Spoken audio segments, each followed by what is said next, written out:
Good morning, all of you. Welcome to the bank audit webinar. I am Aman in capacity of Jodhpur branch. Welcome all of you to today's webinar, which is co-hosted by Pali branch, Raipur branch, and Patna branch of CICASA of CIRC. For welcome deliberation, I'd like to welcome the branch chairman of Jodhpur branch, CA Dhaval Kothari, sir. Sir, over to you. Thank you, Moiburji. Pleasant morning to all.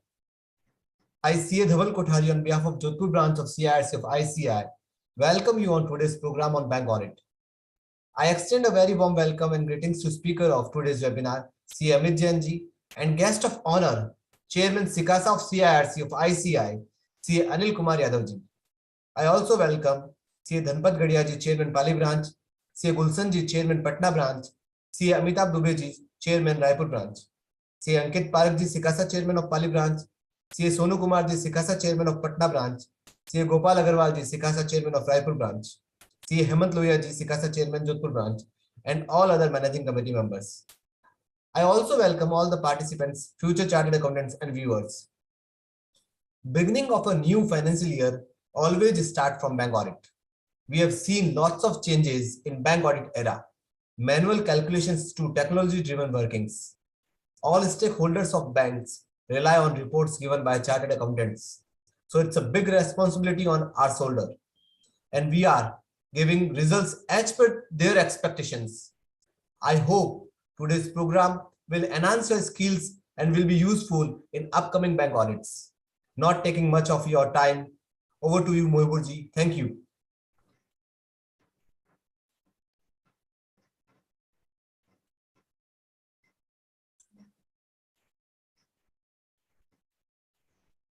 मोहिबुर आप mute है।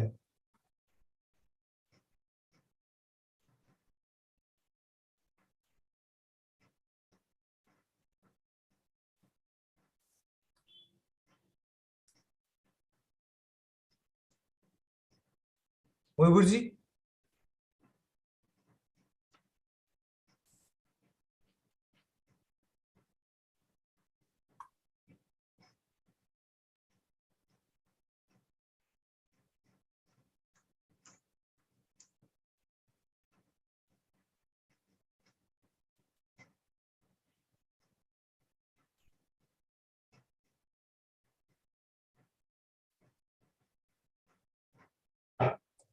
Hello, sir. Am I audible? Yes. Yes, you are audible. Sorry. Thank you, sir, for your wonderful welcome deliberation. Now I'd like to request Arvind Gorchhiyya for the introduction of our CICASA chairman of CIRC. Arvind, over to you, brother.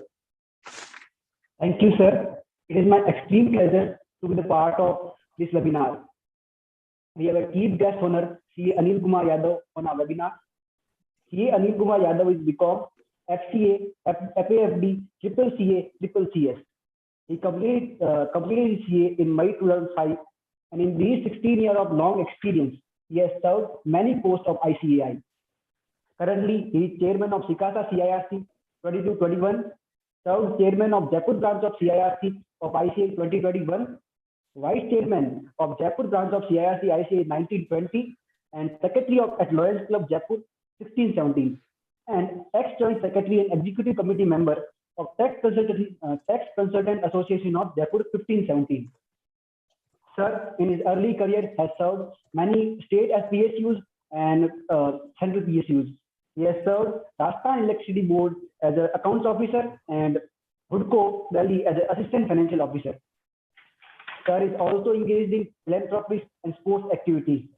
Currently, in the last 10 years, he has served many students who are facing financial difficulty and serving in studies. Due to his amicable expertise and excellent performance, he has received various awards and prizes. He secured #1 change maker position in Hawa Mahal Assembly area and got Best Secretary Award by Lions Club International.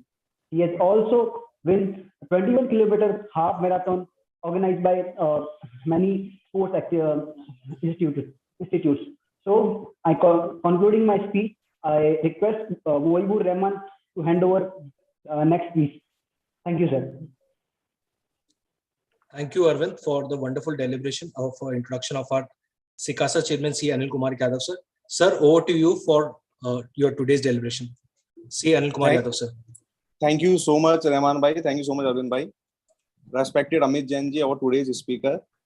Respected all the chairmen of the branches. Dhaval bhai is my best friend, and all the other chairmen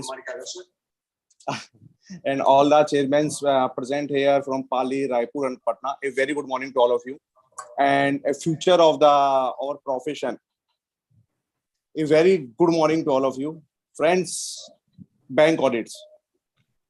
bank audits पे जब as a articles हम लोग जाते थे तो we feel कि हाँ भाई हमको जाना है, हमें अच्छी आवभगत होगी, हम काजू बादाम खाएंगे, ये खाएंगे, वो खाएंगे।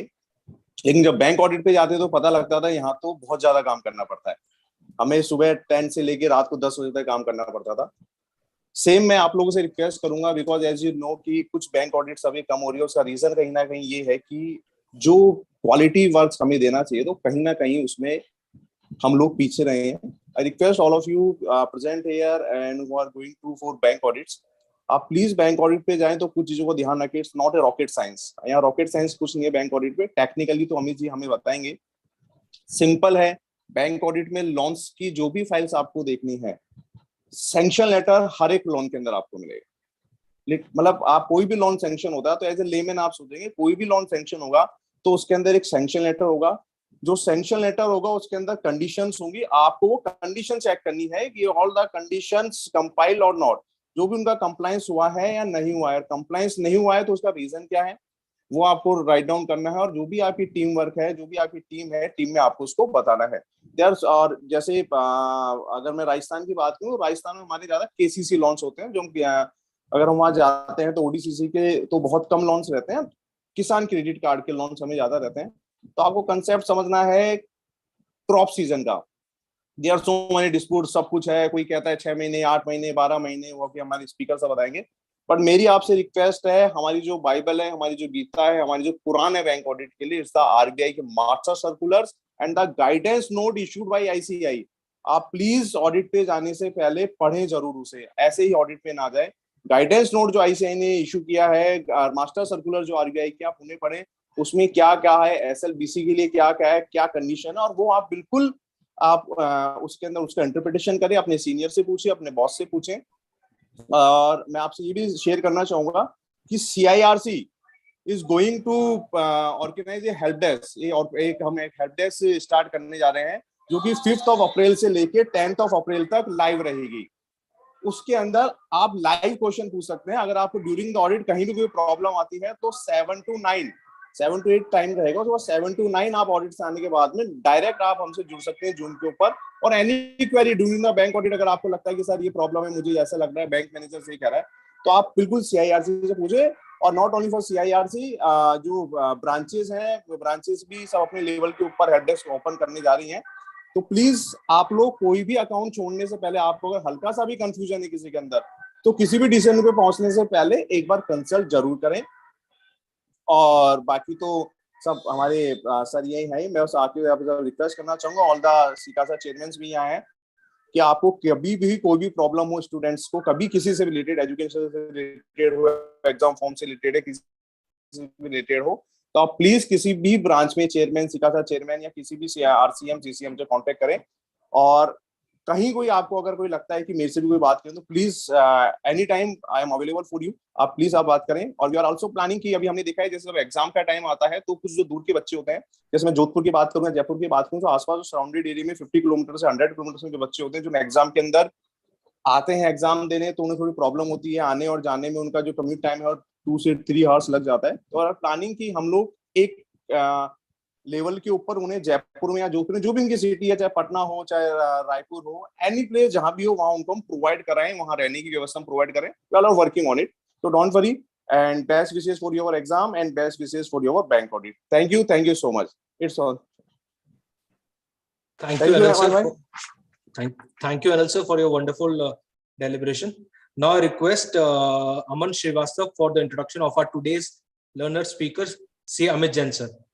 Aman, over to you. Thank you so much, sir. Am I audible? Yes, Aman. A very bedazzling morning, ladies and gentlemen.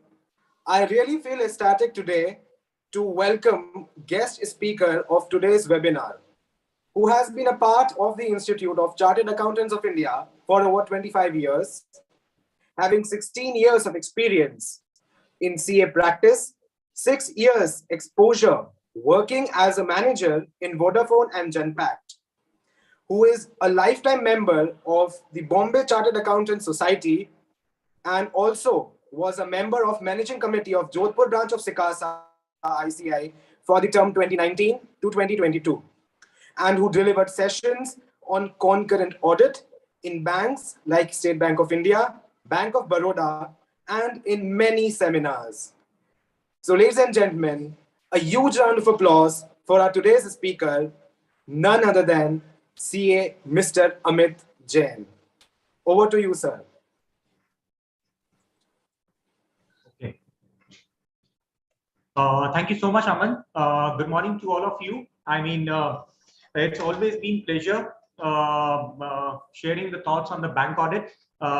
Chairman of the CICASA CIRC, CA Anil Kumar Yadav, Chairman of Jodhpur branch, CA Dhaval Kothari, Chairman of the Pali branch, CA Dhanpat Gadiya, Chairman of Raipur branch, CA Amitabh Dubey ji, Chairman of Patna branch, CA Gulshan Gullu ji, CICASA Chairman of Jodhpur branch, Hemant Lohiya, CICASA Chairman of Pali branch, CA Ankit Parak, CICASA Chairman of Raipur branch, CA Gopal Agarwal, CICASA Chairman of Patna branch, CA Sonu Kumar.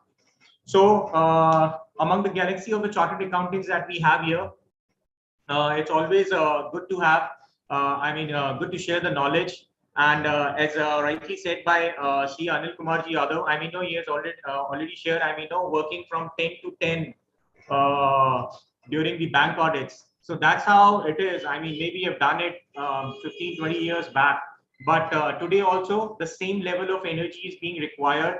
And everybody present out here is going to wait with me that the CA articles during the articleship, they are the pillars in the office. Without them, the chartered accountant officers are they feel the vacuum. I call them as the backbone of all the CA officers. I've seen during my whole practice tenure, I've seen many articles.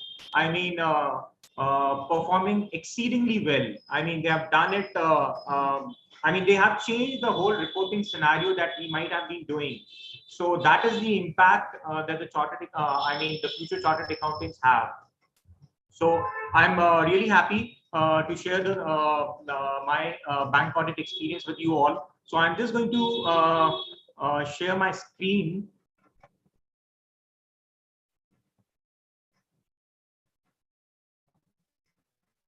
Okay, are you able to see my screen? Yes, sir. Yes. Okay, great. Okay, so we are just sitting 4 days ahead of 31st March, which is the year-end close for all the public sector, private sector banks, and including the financial institutions as well. So this is the agenda that we have today for how we are going to spend the time. So that's how it is going to be. Firstly, we are just going to have a quick overview of banking in India. What as rightly said by Dhaval ji, the bank audit is the whole country or the whole nation pose a confidence in the chartered accountants, and this is the only this is the field that is being only audited by the chartered accountants till date. So still we have the privilege of doing it single-handedly. Okay, and then we are going to move to the objective of this session. Basically today's session is going to be more of a practical approach to the bank audit. We have a very limited time frame available in which we have to complete this marathon task.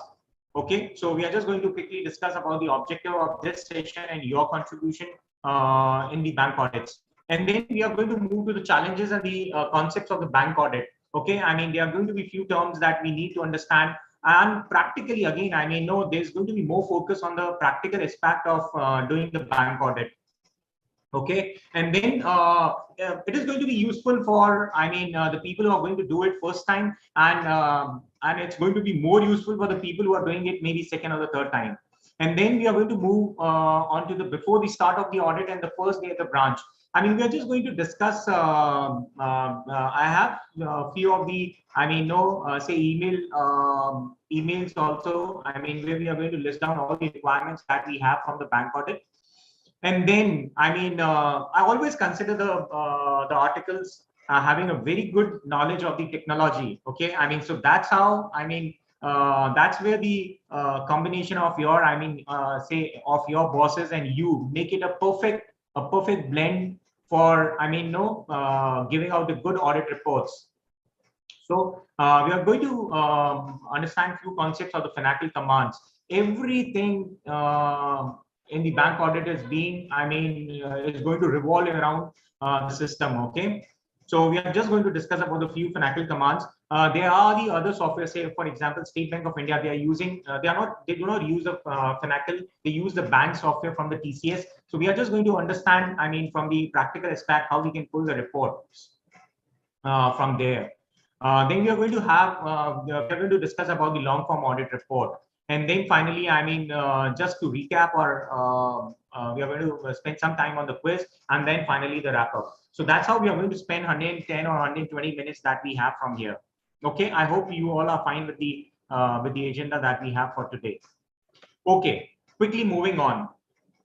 I mean, the banking sector, I mean, in India, it's one of the largest. Okay, and with the network of the branches these days, I mean, there's a lot of consolidation that has happened. Maybe, I mean, there were a lot of public sector banks that were there maybe 5 years back, but now, say State Bank of India has merged all its subsidiaries into one with effect from the April 2017. So now it's almost more than 4 years that they have done the consolidation. Believe me, I mean, the consolidation was also a big challenge in terms of, I mean, consolidating the employees and the system. Okay, our banking system is significantly, I mean, very large, and it's laudable. I mean, if you see, I mean, the Prime Minister of the country every time talking about, I mean, the technology-driven things. Okay, I mean, a lot of accounts being opened. I mean, a lot of trust on doing the transactions through banking system. Okay, and he has been successful in doing that. I mean, you might be observing the volume of the transactions that was there 5 years back and what we have today. I mean, it's enormous. Okay, State Bank of India, if you see, I mean, it's among the top 60 global banks in the world. Okay, so it's huge. It's a deep ocean, I would say, in terms of the banking industry. Okay, and then I mean, they have more than 45 crores customers. So maybe if India is sitting, so almost 1/3 of the population is being served by the single largest bank in the India. Okay, and more than 22,000 branches and more than 62,000 ATMs. Okay, so that is the banking in India. I mean, it's not only now confined to the big cities or the urban cities or the metros. Now it has penetrated into, I mean, to the smallest of the town. I mean, these days you are not going to find any maybe small villages also not being covered by the banking. It's across the country now. Okay, okay. Just quickly moving on, objectives of the bank audit. It's very important. I mean, let me tell you my own experience. We have been doing the bank audit. Say, I've done it during my articleship as well. Okay, and it has a huge task of, I mean, checking the transactions of. Sorry to interrupt you, Amit ji. Please, PPT.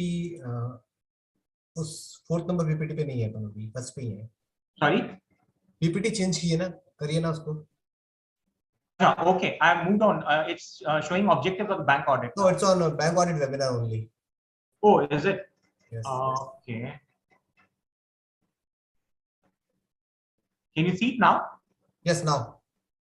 Oh, okay. Okay, thank you. Okay, so objectives of the bank audit. It's not only confined to what we do, that we give you our opinion on the free and fair, true and fair view of the balance sheet and the income and expense, the profit and loss of the bank.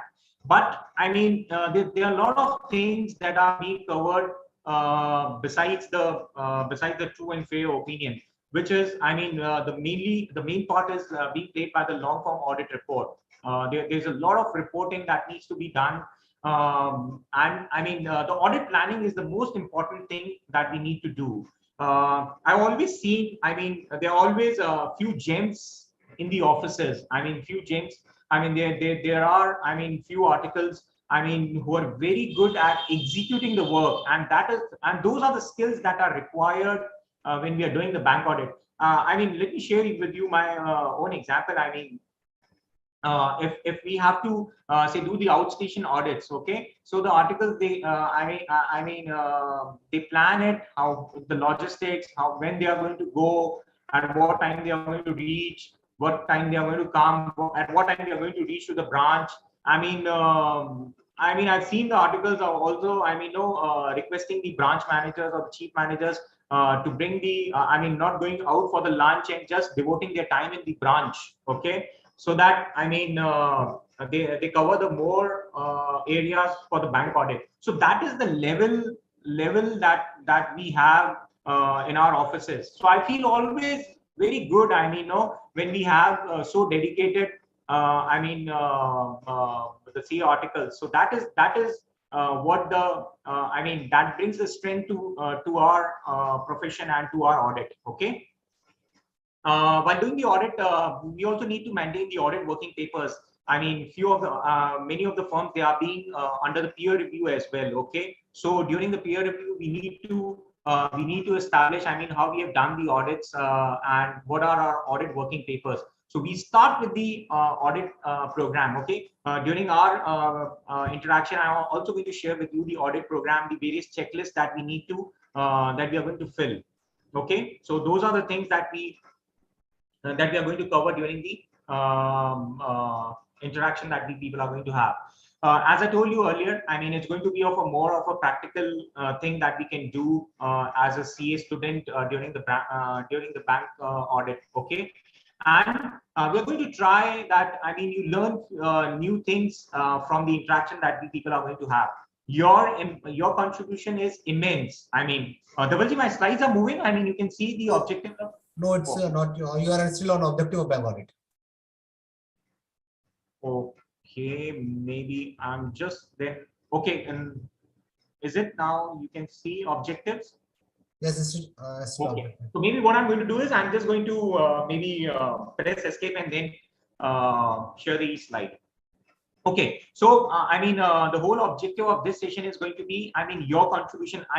Just to scale up your contribution. I know a couple of, many firms, they are also involved into the various bank audits, say concurrent audits of the bank. So those things, those things really add up to your statutory audit, and it's always good. Being young, you can share your experience. You can take the help from the people who are already doing the bank audits. That is going to add more value to what you people can do. And there's a lot of difference between what you can do practically. On ground experience versus doing it or reading it in the books. Okay, because every time you're going to find that the various versions of the Finacle or the various softwares that are being used by the banks that undergo change. Okay, so it's always good to share your, take the cue from the people who are already doing the various audits with your, as your colleagues or in the other offices. Okay, bank audit. Your contribution. It's not only phenomenal, but I would say that if the chartered accountants are going to do it single-handedly, they won't be able to have the the quality that is going to be a blend of the articles and your bosses. That is going to be different. Okay, I just need to take care that I'm moving forward. Okay. So now, can you see my slide now? Okay. Okay. Dhaval, I'm on the bank audit contribution from the articles, right? Yes, you are on. Okay, fine. So, I mean, your contribution is, I mean, exceptionally high in terms of covering the audit area, because, I mean, there are a lot of things that we need to divide into the pockets, as rightly mentioned by Anil Kumar Yadav in his initial speech. I mean, no, we have the different teams, okay? So it's very important that we work as a team. So that's very important. I think he also mentioned that we need to take the cue from the seniors as well, okay? So, I mean, your contribution not only help us in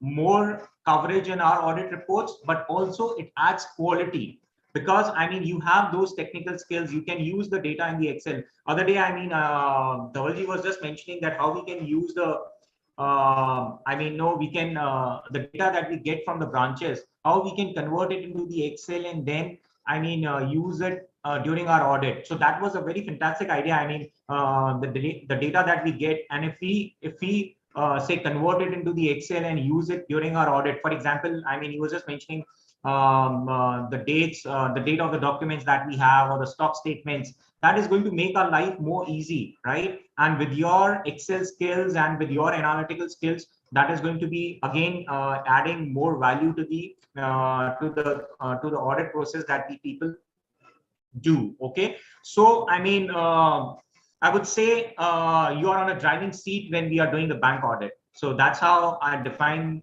your role. Okay. Okay, just quickly moving on to the challenges that we have during the bank audit.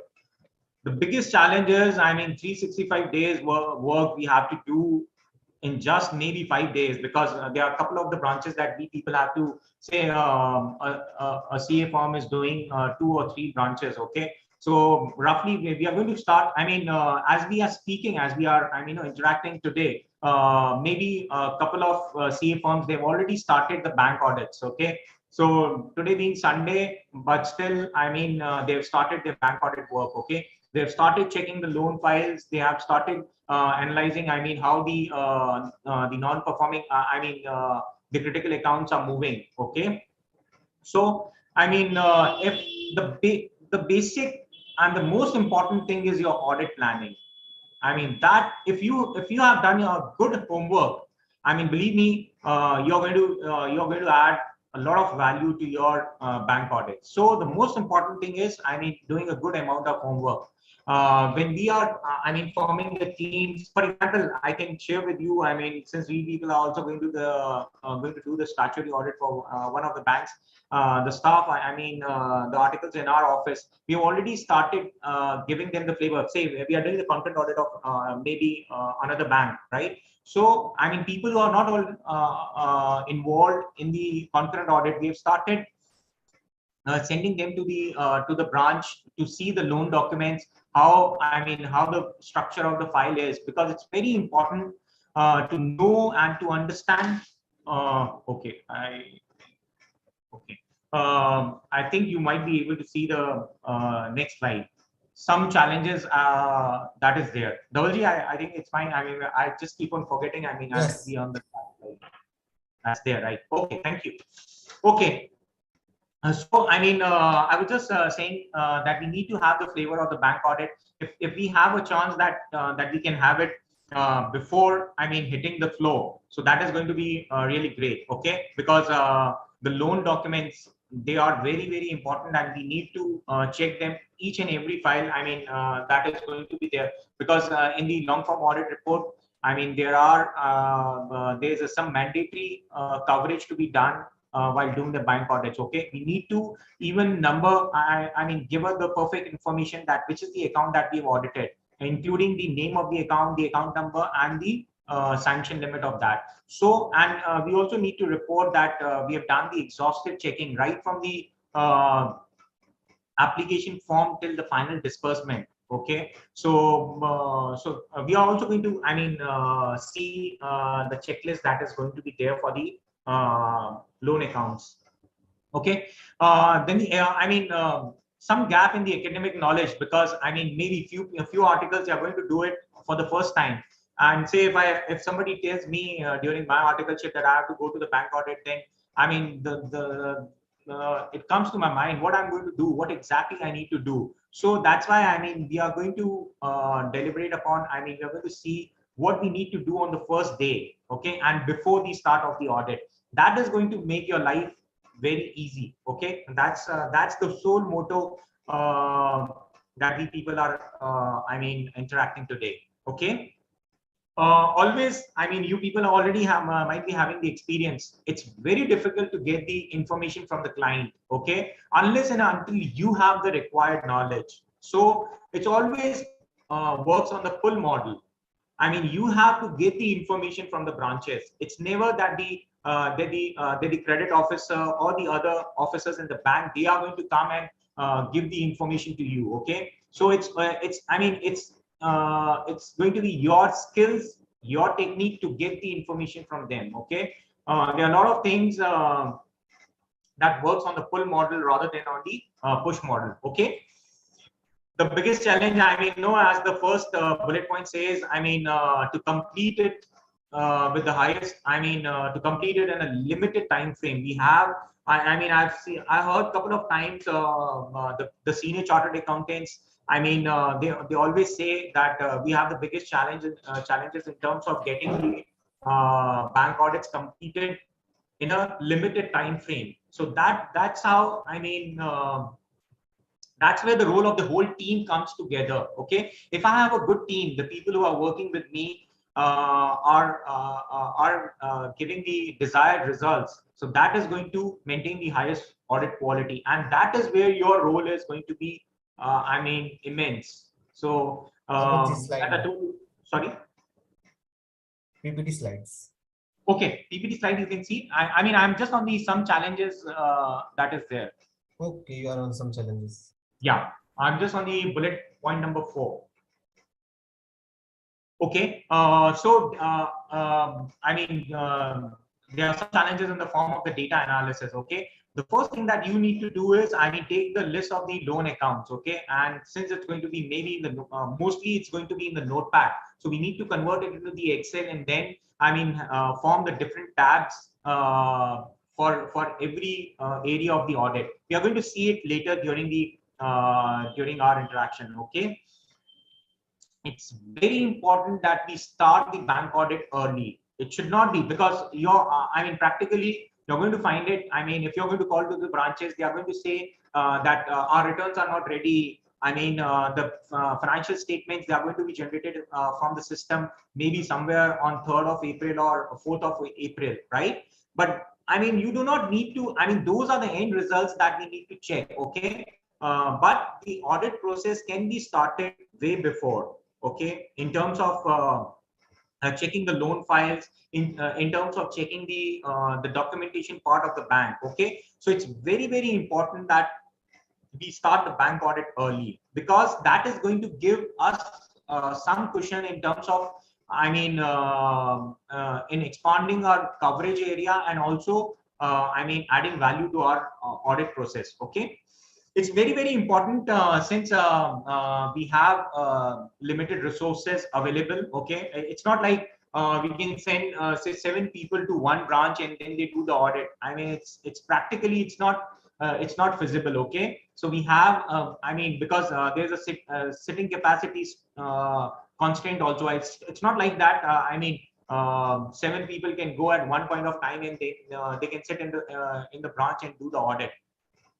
In terms of availability of the system also, there are some constraints, so we need to use the available resources very effectively. Okay, so I mean, you need to involve the branch staff very actively. That's where, I mean, that's where you can also, I mean, bridge your knowledge gap. Okay, I mean, if you're checking, say, a loan file, and if you're not getting the information very fast, I mean, the papers are not correct or something like that, so you need to always take the, I mean, assistance from the branch officials that are present there. You do not need to check all the things. I mean, you're not supposed to I mean, flip through the pages and get the information. The relevant information has to be present there and then. So please involve the branch staff very actively. I mean, their participation has to be the same as yours. Okay.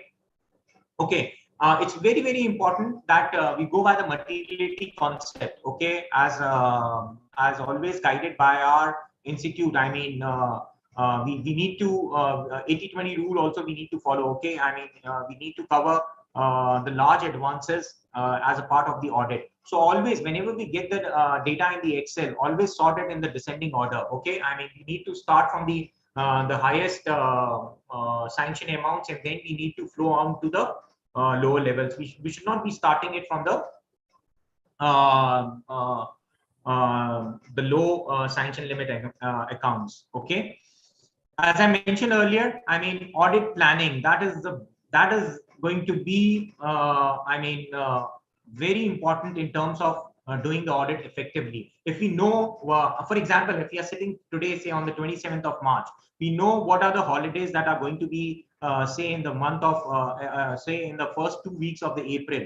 There are a couple of holidays that come in between the in our audit and the final submission. So it's very important that we plan them very effectively. We have to give the heads up to the branch staff that these people will be working on the holidays as well. Okay, and then there's one constraint in terms of working on the holidays, because most of the systems they require the double authorization as well. Okay, it's not going to be like when we log into the Finacle or the other systems, they require the dual authorization. So we need to ensure that the two officers are present when we are doing the audit on the holidays. Okay, I mean, say on the Sundays also they require, and on the public holidays, and there are going to be a couple of public holidays in between. So please take care that we give the heads up to them. It should not be like we reach to the branch and they say that we are not working today. It cannot be like that. Okay, so very effective planning has to be done. You need to submit them a sheet of paper saying that all these days we are going to work. And if we have the couple of branches, then we need to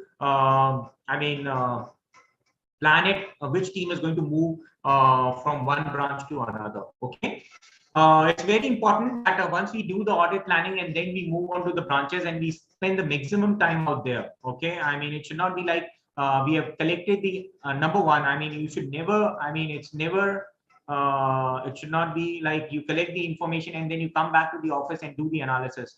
Do all the analysis at the bank itself. It's very, very important, because I mean, in terms of collating the information, in terms of capturing the information, also you need the help of the branch staff, and that is where again, I mean, your time constraint is going to be taken care of. So always ensure that you spend the maximum time in the bank. Okay, plan the audit for the next day. Again, it's very important. I've seen, I mean, very smart articles working with me.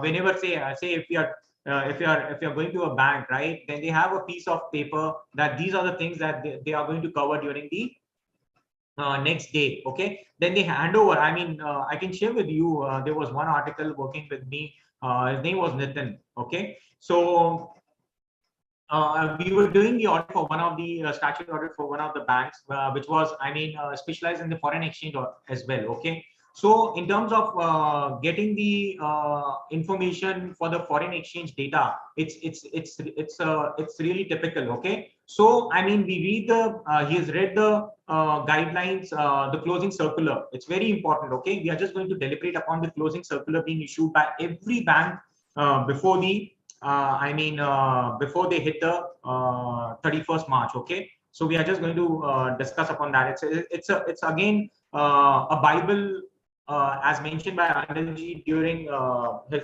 initial deliberation. I mean, the guidance note issued by the institute. It's the best. It's the best. They always, I mean, they have some 786 pages for 2022 guidance note, and believe me, it's every single page has plethora of information. Okay, and so we need to go through that as well. Okay, but that has to be done before the start of the audit. Okay, so as I was mentioning, I mean, that article, so they used to plan it that these are the things they used to hand over a list of the things that they require the next day.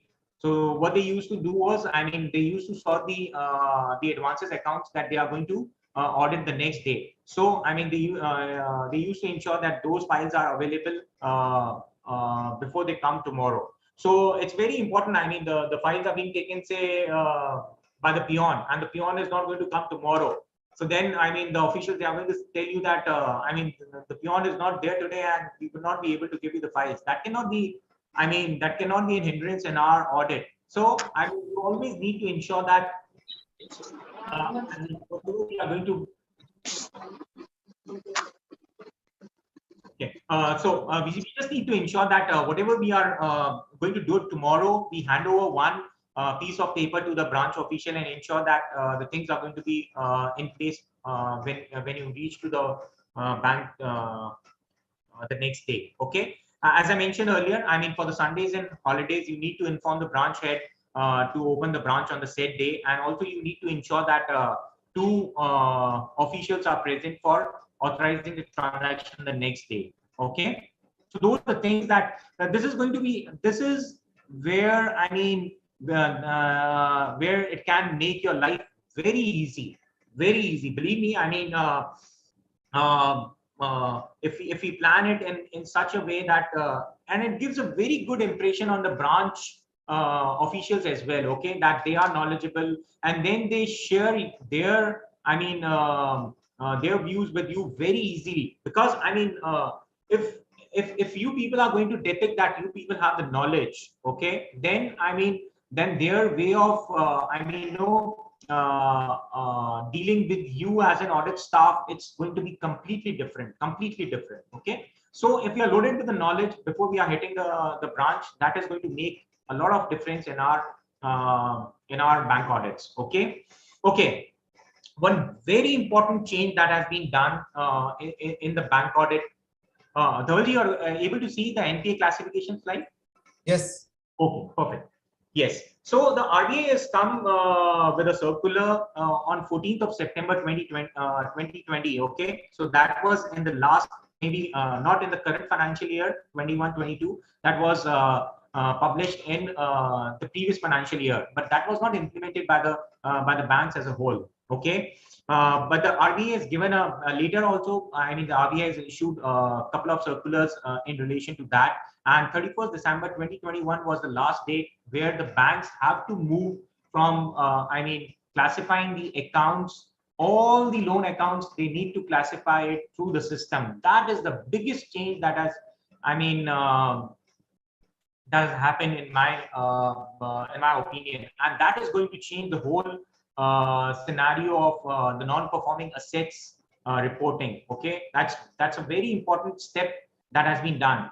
In fact, the RBI has gone way forward, and now for every day in closure, I mean, the people who are already involved into the bank audit, they know that every day they run a command C-slog. I mean, you might be hearing it day in and day out. So that is the best thing that has been done.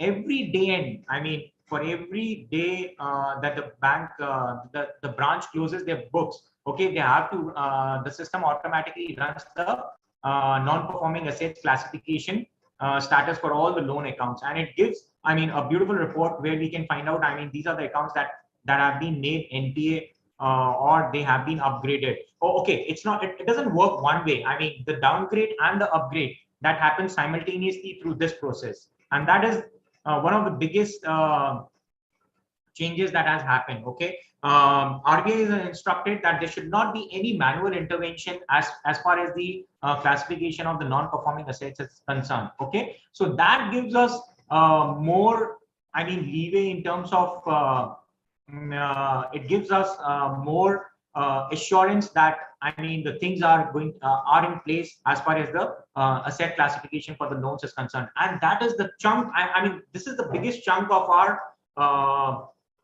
the whole bank audit that we people do. Okay, we start from the I mean, the basis of start for our audit is classification for the loan accounts. Okay, so that there's a much relief that has been there in terms of, I mean, classification of the non-performing assets. Okay, You might be aware non-performing assets. I mean, I'm just going to give you a flavor of non-performing assets. I mean, in terms of say term loans, if the principal or the interest is overdue for more than 90 days, then the asset becomes non-performing. A non-performing asset is nothing but, I mean, which ceases to generate the income for the bank. That is where, I mean, that is in simple terms, that is the non-performing asset. Okay. And for the CC accounts, if the account is out of order for 90 days or for 90 days, then the account becomes non-performing. Say for example, I mean, in the last, if we are calculating the interest debited during the last 90 days, so the interest debited during the last 90 days versus the credits in the account, that is not sufficient, then the account is going to be classified as non-performing asset. So all these things in the present scenario is going to be taken care by the system. But what we need to do is, it's very important that that we take out the list of all the advances and check the NPA classification in the system. Though it has been done by the system, that doesn't mean that we are not going to check the classification of the advances. Okay, we are going to see the fanatical commands for checking that, but at this point of time, I mean, HACLI is a menu. Heckly, I mean, in most of the branches, you are going to see people, I mean, using the, okay, Heckly is one of the terms. And if the banks are working on the previous, I mean, in the older versions of the Fanacle, then ACLI, Heckly is a command. And for the latest version or the 10th version 10 of the Fanacle, Heckly is the command. So we need to see all the say top 20 loan accounts. We need to see it into the system. That's very important. You need to see what are the I mean, if you're going to see, the RBI has come out with a income recognition and asset classification circular on 1st of October 2021. Okay. No, that is not there. It is on the same. I'm on the same slide only. Okay, if you want, I can share the circular. Maybe I have the circular. So just give me a moment, maybe. Okay, so are you able to see the screen? Okay. Dhaval, I mean, I'm sharing the PDF version of the circular. Are you able to see that? No, you are on PPT only.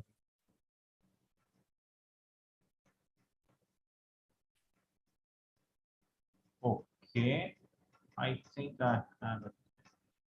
Yeah, are you able to see the PDF file? No? No, sir. Okay. Okay, maybe there's some technical issue, but I'm just going to tell you, I mean, the RBI has come out with a circular with the asset IDEX circular on 1st October 2021. So, I mean, pretty much the classification norms are pretty much the same. Okay, I mean, there's no change in terms of asset classification norms.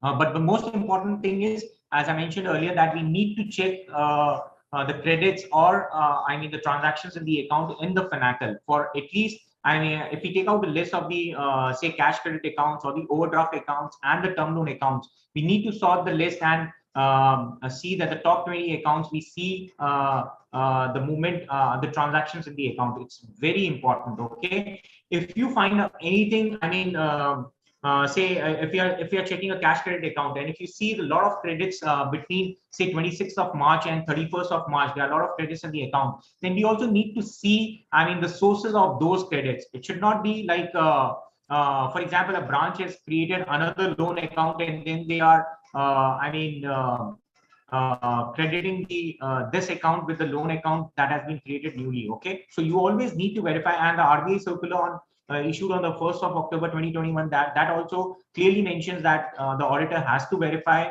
I mean, the transactions that are being done at the during the last 7 days of the financial year. Okay, but it's not, we should not limit our scope to the last 7 days of the financial year. All the top 20 accounts, whether it is cash credit accounts or the overdraft accounts or the term loan accounts, we need to see them for the whole financial year. And you should do this on the very first day of your audit. I mean, why I'm telling you that it should be done on the very first day of your audit. If you have done all the good homework, okay. I mean, if you have taken the list of the advances, if you have taken the printout of those lists, right? And if you have the top 20 accounts, when you go to the branch, okay, that makes a big difference. I mean, then the branch officials, they are going to feel, okay, I mean, no, they have the audit approach. I mean, they have the relevant audit approach that is required for the bank audit. As I mentioned you earlier, I mean, it's a very Herculean task to complete, to audit all the 365 days transactions in 5 days, okay, or a very limited time frame.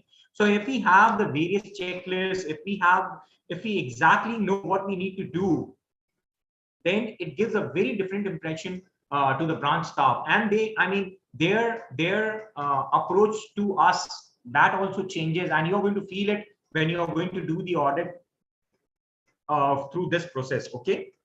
So always sort the list in the descending order, take the list of the top 20 accounts in the cash credit accounts, overdraft and the term loan, and then verify the transactions in the Finacle, okay? I'm just going to quickly share with you, I mean, what are the things that we need to do, okay, in terms of, I mean, getting the information from the banks, okay? I mean, just give me a moment. I'm just going to share with you the email that we should be sending to the branch before the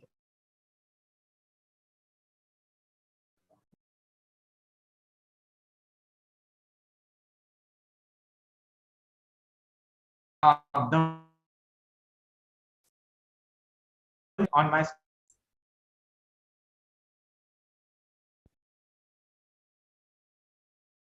see my Dhaval, are you Your voice is cracking. okay? Are you able to see? Amit, there is an audio problem. Still, we are on PPT. You're on the PPT. Sharing my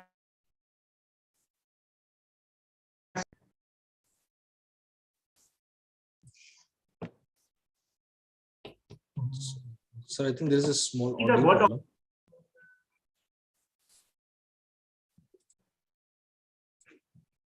Sir, actually your voice is not audible to us.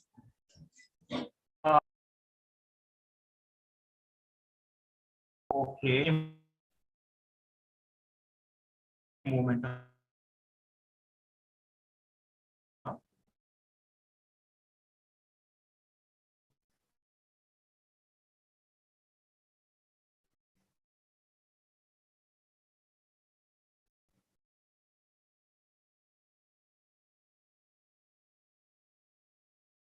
Dhaval,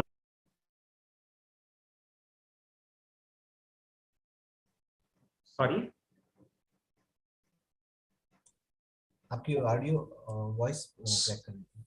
So voice is cracking. We are able to see that Word file that you're displaying. Okay. Okay. Are you able to hear me now clearly? Yes. Okay. So maybe Yes. there's some technical issue. I did nothing. I mean, I've just started sharing the slide. Okay. So I have the Word document on my screen. So as I was telling you, I mean, the audit planning is going to play a very key role, and that is where, and this is going to be, and this document can be your, I mean, the first document to start with, and till the end it is going to be there, okay? So I mean, we can shoot an email to the, as soon as soon as we get the branch audit assignment, we can shoot a mail to the branch asking them, I mean, as I mentioned you earlier, I mean, the first day you need to check, I mean, the top 20 advances accounts, whether the cash credit accounts, overdraft, or the term loan, okay? So you need to have the Finacle ID and the password, or whatever system that is being used by the branches, okay? So we need to ensure that we have the auditor's user ID and the password, because what happens is, if you're going to work on a working day, say if we are going to the branch on say Friday, which is a working day, so you would not be able to take the Finacle ID of the officer who's already going to work. So please ensure that we have a Finacle user ID and the password. Okay, that's the first thing that we require as a part of the branch audit. Okay, and it is being given. It is already configured because now it is a bank audit process that they provide the financial user and user ID and the password. Okay, and also you need to have a system. We cannot work on the. You people might be aware that the bank software, they do not work on our systems. If we carry the laptop, we can use the that laptop for our data analysis and checklist and for collating the audit working papers. But we need to have a dedicated system at the branch, okay, where we can work on the financial, and we also need to have the Word and the Excel in that. Okay, as I was earlier mentioning, we need to have the latest circulars also available from the branches. It's very important that these days, I mean, it's pretty easy. I mean, for example, if you have been, if you're going on to the bank audit assignment for, say, Bank of India, then you can go to the site of the Bank of India, see what are the various latest circulars that are available in terms of, I mean, rate of interest, the processing charges, and what are the other terms and conditions for the loans. Okay, so I mean, you can get the latest information that is there from the bank's own website. Okay, even if you don't get it from the say branches. Okay, and we should also ask them all the latest circulars that are being issued by the banks these days. They are available on the intranet site of the of every bank. Okay, so you don't need to, I mean, go there and browse the circulars, because we don't have the time. We don't have time for that. So what you need to ask the branch staff is, I mean, just to have make you available the latest service charges circular and the latest rate of interest circular. So that's pretty important. Okay, you don't need to go and browse the intranet site of the bank. We don't have, I mean, we don't have that much leeway available with us. Okay, as I mentioned to you earlier, I mean, the first and the a very important document that you need to take as part of the bank audit is advances accounts list. That is going to be there. Say if it's not available from the on 31st, if you're starting the branch, say before 31st March, then whenever you go to the branch, you can take the list for the previous day. And I mean the advances accounts list. Okay, then if you have it in the notepad, don't take a, I mean, it's always preferable that you don't take it take a printout of the list, because you won't be able to sort it. Take the soft copy of the data and then sort it in the Excel. As I mentioned to you, I mean, it should be in the descending order. Start with the top 20 advances in every sector. Okay, you also need to have, I mean, this is the complete list that is going to be forming the basis of starting the branch audit. This email has to be sent to the branch before we start the audit. So say suppose if we have got the these days, I mean, the banks, I can tell you, I mean, the banks have been very smart. I mean, they also don't want to give much time to the auditors. I mean, no, to put their heads into their books of accounts. Okay, so we need to be very smart in that. Okay, we need to be, I mean, as I told you, I mean, it's going to be a pull model. So we need to have a good checklist where we can, I mean, where we can regularly follow up with the branch staff.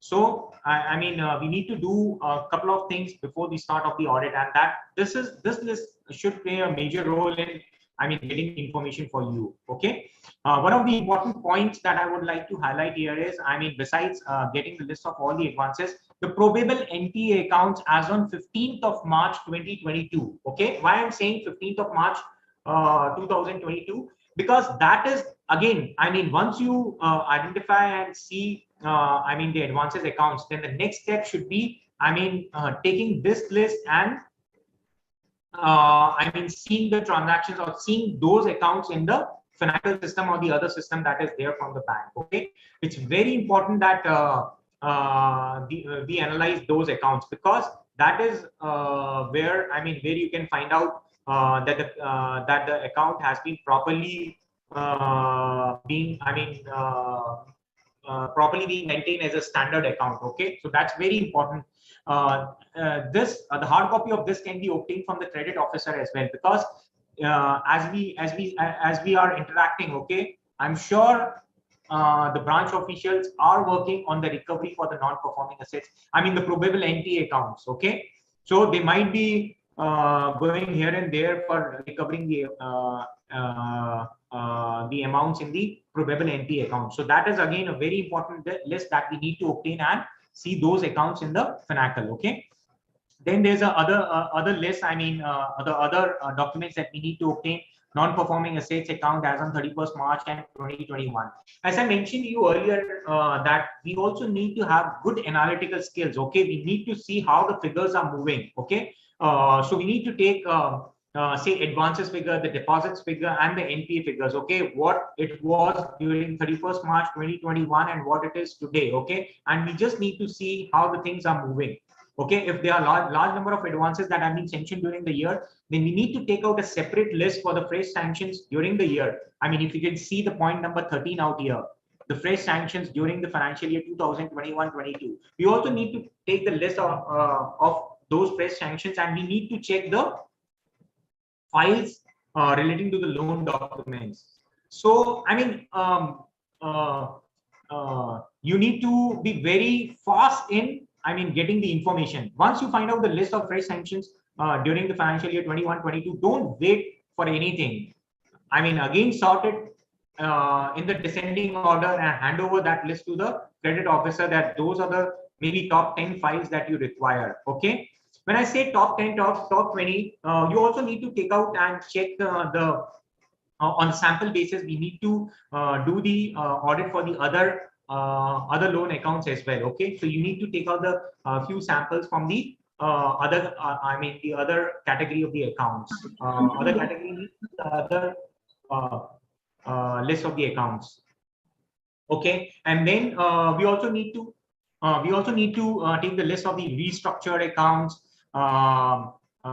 for checking those accounts. The restructured accounts basically. What we check is, the application being given by the borrower for restructure of the account, and the appraisal note, the office note that is being prepared by the branch for restructuring the accounts. Okay. Then there are other items. I'm just going to quickly, because of the, of the limitation of the time, I'm just going to quickly discuss with you. I'm going to share with you this list of the documents, this email that we need to send before the start of the audit, and what I'm going to do here is quickly discuss what are the major things that we need to do during the audit. Okay, we also need to take out the latest acknowledgement of debt for the people. What is the latest acknowledgement of debt? As a general rule, the validity of the loan documents is 3 years. Okay, so any loan that has been given, say if a borrower has been issued a cash credit account, say in the year 2018. Okay, so the loan documents, the validity of those documents expired in, say, somewhere in 2021. So again, the bank has to obtain the list of the latest. The bank has to obtain the latest acknowledgement of debt. It is basically to validate the validity of the documents. Okay, so when we obtain the list of the the latest acknowledgement of the debt, they increase the validity of the document. So it's very important as far as the loan documents are concerned. Okay, because if the loan documents are expired, then we need to recall the loan. So that's the gravity of that. Okay, you also need to obtain the list of the pending reviews. Okay, one of the criteria for the NPAs, the non-performing assets accounts, is if the account is overdue for more than 180 days. Okay, the account has not been reviewed by the branch since last 180 days, then that account can also become non-performing assets account. It's very important. Though the branches they do take care that any account doesn't become NPA because of the reviews in the accounts. It's very important. I'm going to walk you through the checklist also, where we are going to check the individual loan files and see how the loans are being reviewed. But we need to take the list of the pending reviews from the branch. Okay, it's very important. Okay, the point number 11, the short reviews being done. The different banks have the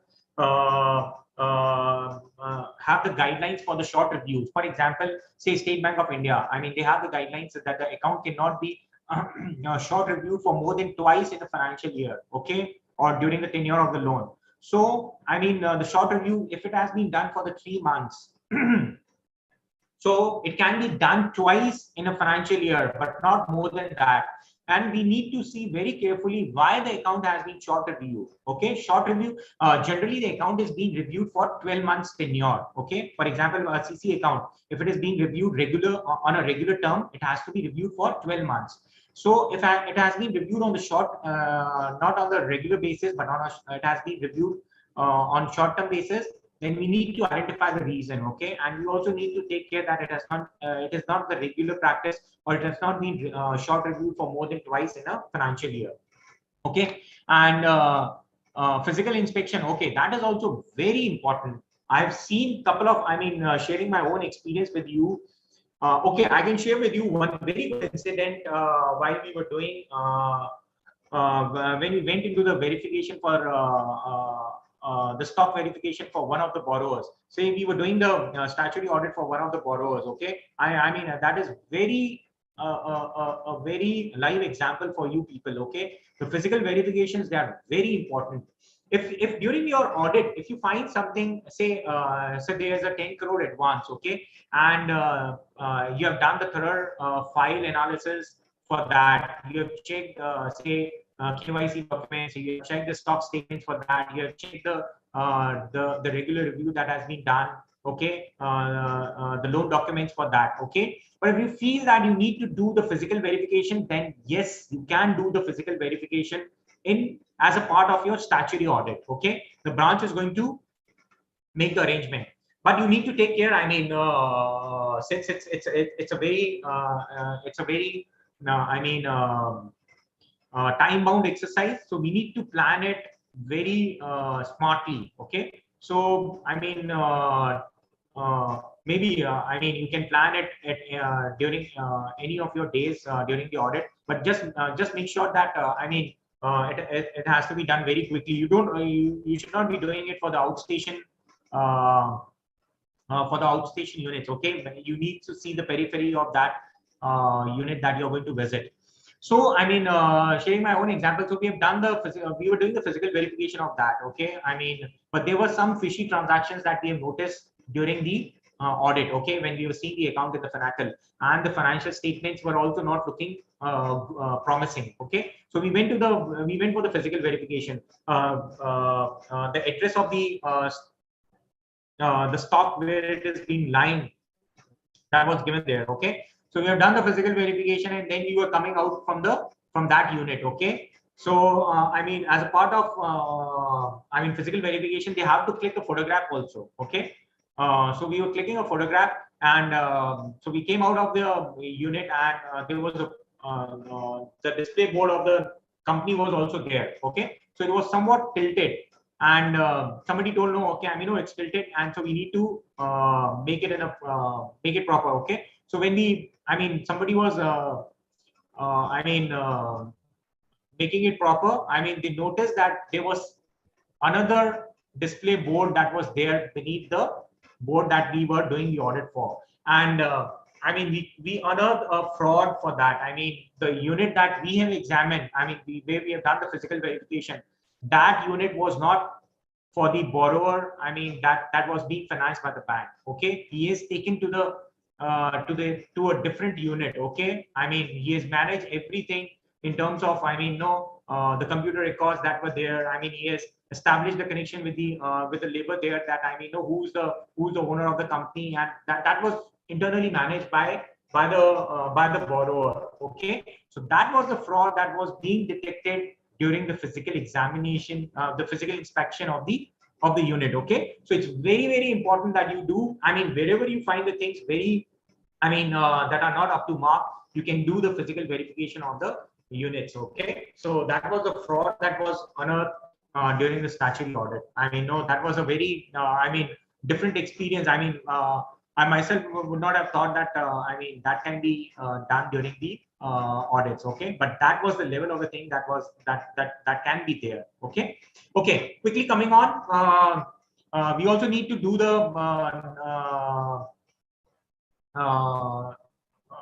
bank guarantees and the letter of credits, the audit. Okay, so we need to take the list of the expired bank guarantees. I'm just going to quickly share with you, later during the interaction, the checklist for the bank guarantees and the other loans. Okay. Okay, this is again, though it doesn't seem to be important for you, but if you remember the Pnb fraud that was there, okay, the major reason for the fraud that was unearthed during the Punjab National Bank, the SWIFT transactions, if you remember, okay. So one of the major findings coming out of that fraud was, there was one staff member that was, that has not been rotated. And he was only doing the transaction. So it's very important that we also take care. Among other things, we take care. We take the list of the staff members who are there in the branch for more than 3 years. Okay.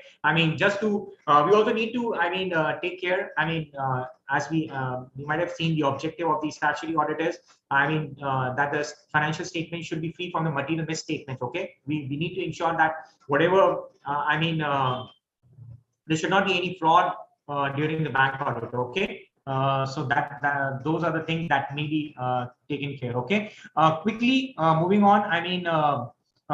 Very useful.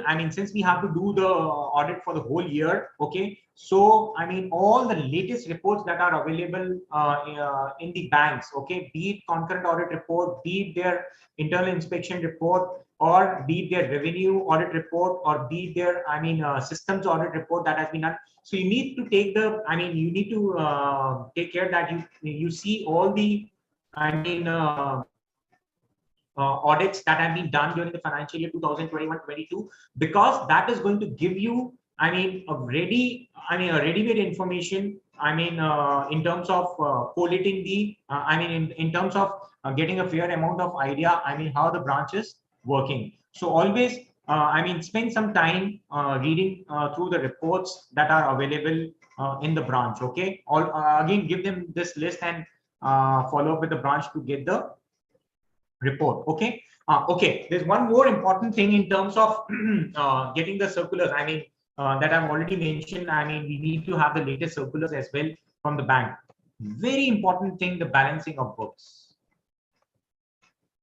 There's one menu which is, I can type it here, HBR. Okay. HBR is the menu which is available in the same Finacle for pulling the report for balance. HBR is nothing but a balancing report. Okay. Balancing report is nothing but all the accounts, not only loan accounts, all the deposit accounts, whether be it saving account, current account, term deposit accounts, your suspense accounts, sundry accounts, and all the loan accounts, every single account that is going to be there in the branch, that is going to be reflected in your balancing report.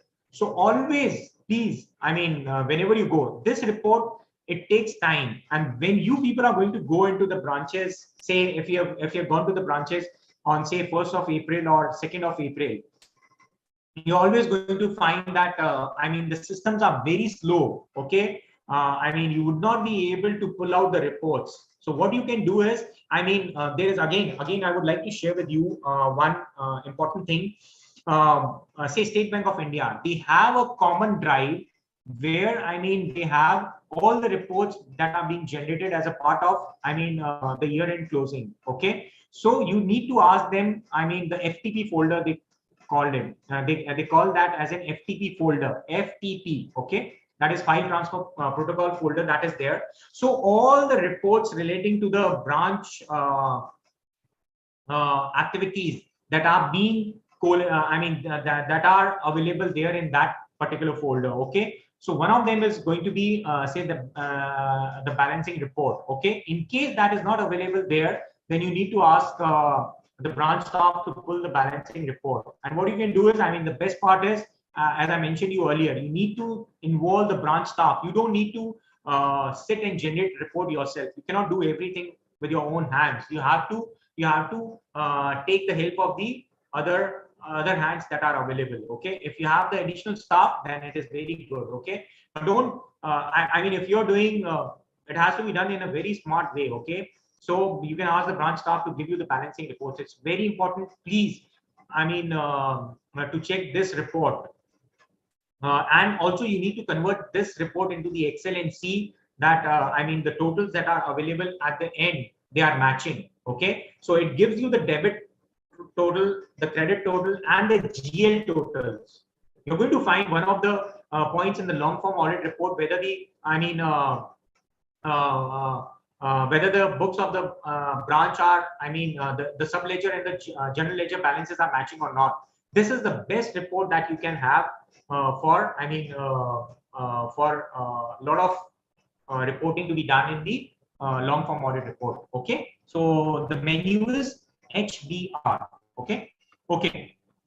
Overdue and the mature term deposits. Okay. Again, we have, there are a lot of, I told you, I mean, again, the one important thing, as I mentioned earlier, was the guidance note provided by the Institute of Chartered Accountants of India. Another important thing that is being provided in the bank audit is the closing circular that every bank releases. So it is being released somewhere between in the second week of, say, March. Okay. So all the banks have released their closing circulars. Just go through the closing instructions that are available there. So in terms of, I mean, your mature deposits and the other areas, for example, the sundry accounts, the suspense accounts, they have the particular guide, the banks have the particular guidelines for each and every account that needs to be, say, zero during the during the year end. Okay, so those the guidelines are already being provided by every bank. And again, this HBR menu, that is going to give you the list of, okay, I mean, you can get the list of the advances accounts and all that from the credit officer. Okay, but this balancing report, that is going to provide you the list of all the accounts that is there in the bank. Okay, so what you can do is, I mean, just find out, Control F, and find out all the suspense accounts that are there. Okay, so we have to check the movement in the suspense account that is there. What you can do is, again, as I told you earlier, HACLI menu, and if the older version of the Finacle is there, ACLI is the menu. Okay, and you can go and okay, the beautiful part of this balancing report is it has the account number available in that. Okay, so each and every single account that is there in the branch, it has the account number as well. So you just need to I mean, copy paste the account number in the Finacle system, and then see the transactions that is there in the suspense account or the sundries accounts. Again, the balancing report is going to be very helpful in analyzing those transactions. Okay, in the advances accounts, I mean, we need to especially lay emphasis on the non-performing assets accounts. Okay, and we are going to see the checklist also that are available, and I can share with you later during maybe after this interaction. Okay. Okay. Bank guarantees invoked during the year. It's very important. Okay. Basically, the bank guarantees, they are non-fund based limits that are there. Okay. So whenever you are checking the top 20 accounts, don't only not only check the fund based limits that are there. Okay, fund based limits means say cash credit account or the term loan account. Okay, you also need to see what are the limits that are there for the non fund based limits that are being given by the bank. Okay, as I mentioned by the Anil sir during the initial thing, the sanction letter. Okay, the sanction letter is going to clearly mention what are the limits, what are the various fund based and the non fund based limit that are being issued. Okay, the bank guarantees are part of the non fund based limit, and you just need to see any bank guarantee that has been invoked during the year. If any bank guarantee has been invoked, then it is as good as a loan that has been given to the borrower. Okay, so that is going to be forming part of your loan portfolio, and we need to recover that amount from the borrower. So you just need to take care that the list of the bank guarantees that that have been expired during the year. Okay, devolved letter of credits. Okay, the letter of credit, again, it's a non-fund based limit that is being issued. For example, if somebody is importing something from somebody, okay, what is letter of credit is basically it gives an insurance to the other party that the person who is purchasing the goods from that person, he's going to repay that. So to take care of that, the letter of credit are being issued. Okay, So in case the again the letter of credit has been devolved, then it is as good as the bank has to make the payment to the other person, and it forms again becomes a loan for the other party. So that is, we also need to take care of. Generally what happens is these two things, the bank guarantees invoked during the year and the devolved LCs, the letter of credits.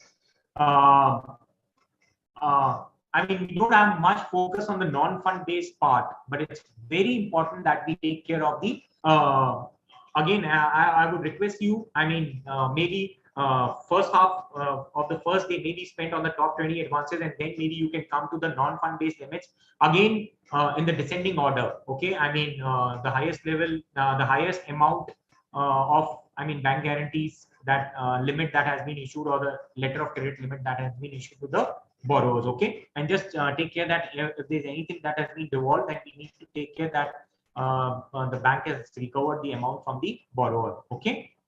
Okay, quickly moving on. Again, I have highlighted one thing relating to the outstanding in the suspense and the sundries. Okay, we need to take this can be very easily done in the Finacle from the balancing report. You can have the the major problem is how do we find out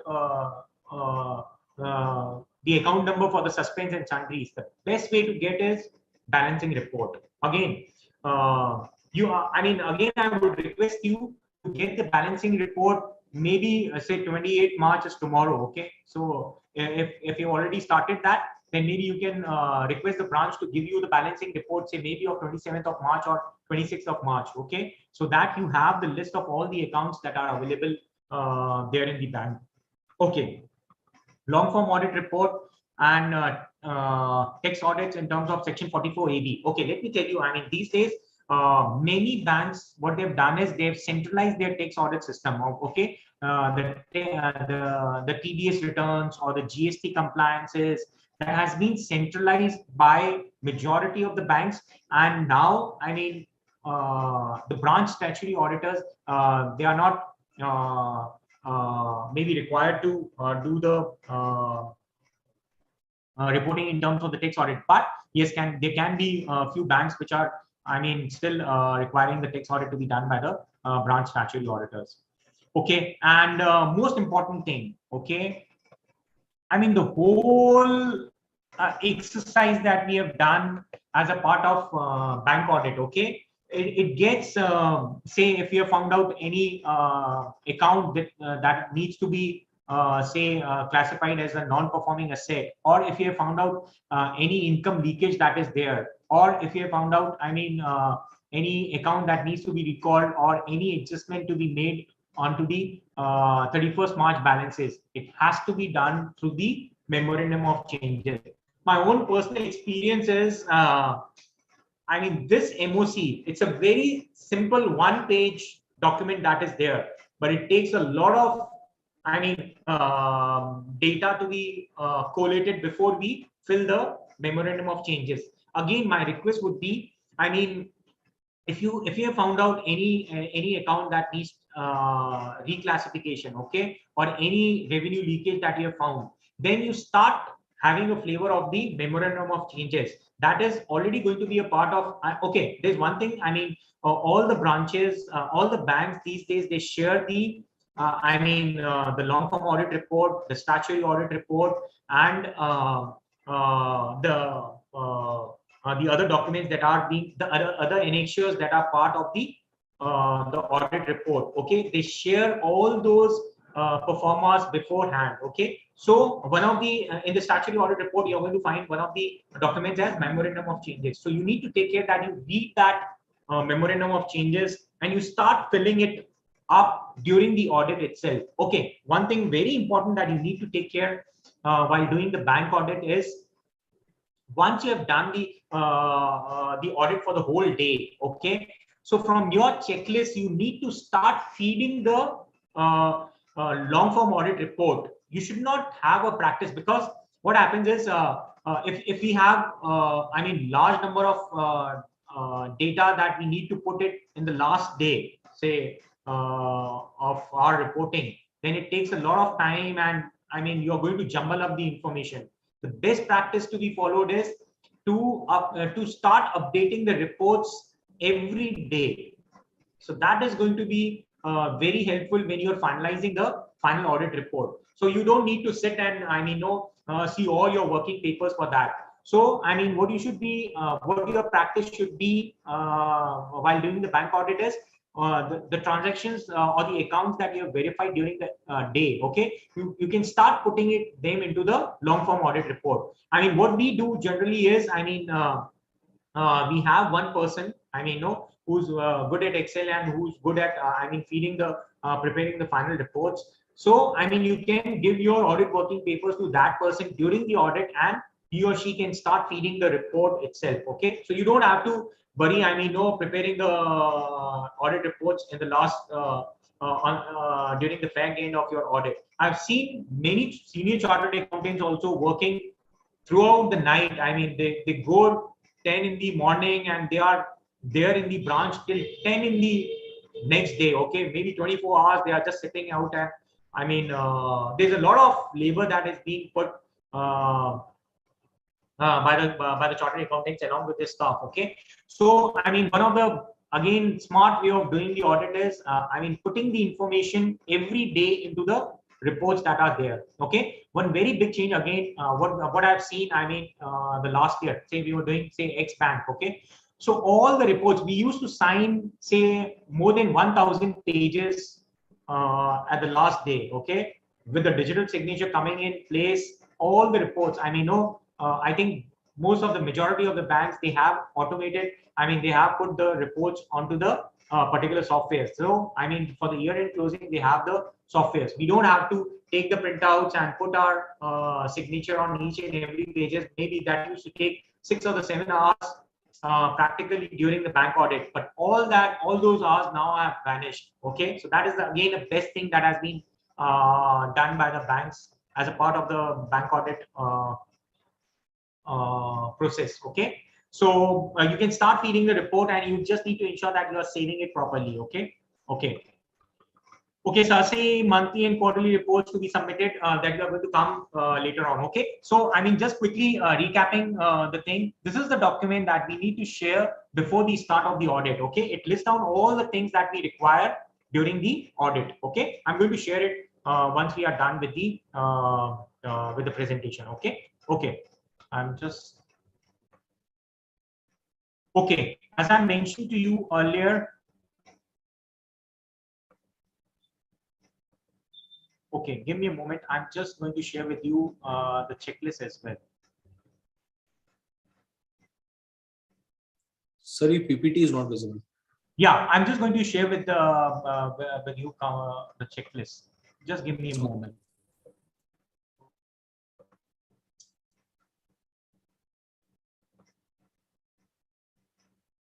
Okay, are you able to see my screen? There's one Excel sheet that is there. So we are able to see the 4 Excel sheet that we have shown. Okay. Excel sheet. Yeah, Excel sheet which talks about the fresh sanction. Okay, the first row is that. Sir, I think you are. No, sir, we are not able to see that. Oh, okay. Just give me a moment then. So I think it opened in background also. If you okay. Minimize, I think it could be.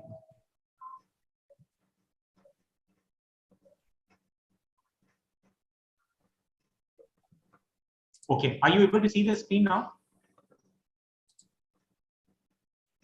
Yes, sir. Okay, perfect. Okay, as I mentioned earlier, okay, it's going to be more of a practical thing that we need to do. So this is again a checklist. As I mentioned to you, we need to check the loan files. Okay, so every loan file, that we check, we need to do the reporting into the long form audit report. Okay, so the data that we captured during the audit, we need to feed that into the long form audit report. So these checklists, they should come in handy when we are transferring the data from our audit working papers to the final report. Okay, so this is a checklist. I'm just going to quickly walk you through the checklist that we can do, and it's very easy. For you also it's very easy, and the person who is going to feed that into the final report, for him or her also, that should be very easy. And to maintain the audit quality again, that comes very handy. Okay. So I'm just going to quickly walk you through, the various things that are there in this checklist. So firstly, the name of the borrower, then the account number, then the limit. What is the limit of that type of loan, rate of interest, processing charges. What are the processing charges? You can mention the date and the amount. The date of the sanction, the sanction letter. That also you can, this is the list that you prepare, that you need to fill in when you're checking a particular loan file. So I've taken, say I've given the list of the top 20 loan accounts, okay, and now I've got the loan files with me. So what I'm going to do is, either you can have it, have a printout of that, or in case you're carrying your own system, or you are using a system at the branch, okay, so you can start filling the data in this checklist, okay. So you're checking the loan files and you're simultaneously filling this checklist, okay. So sanction by, ID proof, the KYC documents basically, okay, the pre-sanction inspection report, okay. There might be few terms that you need to understand, and maybe I'm just going to tell you that these may be very important in terms when we sanction the loan, okay. What is the basic thing that we require when we give a loan? Say if I'm going to ask you that you lend me say 10 lakh rupees, then what is the first thing that you're going to check when you're going to give loan to anybody? Generally it is, the credit worthiness of the person, okay. You're just going to ensure that the person to whom you are giving the loan has got that has got the good history for the repayment of the loan, or he has the relevant background for in terms of his identity and address, okay. So pre-sanction is one of the important documents that is again important in terms of identifying the borrower. It's very important that we know where the borrower is living. So that is being taken care by the pre-sanction report, the pre-sanction inspection that is being done by the branch official. So you're going to find one report in the loan file which is going to talk about the pre-inspection being done by the branch staff, which is going to tell they have visited the borrower's residence, or they have visited the borrower's office place, and they have found this or that. That is what they are going to ensure it. It's very important part of the document, okay. Again, the next important thing is, as I told you, the credit worthiness. This is the only document, the CIBIL verification. Wherever you go, you step into the branch, you step into any branch, whether it's a public bank, public sector bank, or a private sector bank, the first thing that they are going to do is generate your CIBIL report, okay. CIBIL is a Credit Information Bureau of India Limited. This is the report that gives you, if somebody has taken any loans from any bank across India, whether it's a public sector bank, it's a private sector bank, or even the financial institutions, okay, so that is going to be reflected into the into your CIBIL report, okay. So in case your CIBIL score is not good, say, okay, the CIBIL score these days is also linked to the rate of interest, okay. You might be hearing that say Union Bank is offering a home loan at say 6.6%, okay. So in case a person is having a CIBIL score of 750 plus, so then there's going to be an interest rate benefit to that person, okay. So CIBIL verification is again a very important document as far as the loan files are concerned, okay. Then credit rating sheet that is being taken for, that is being done for the borrowers, okay. Statement of accounts of the other banks that is being obtained as a part of a credit appraisal, okay. Another important thing is, I'm going to quickly tell you about is the valuation report.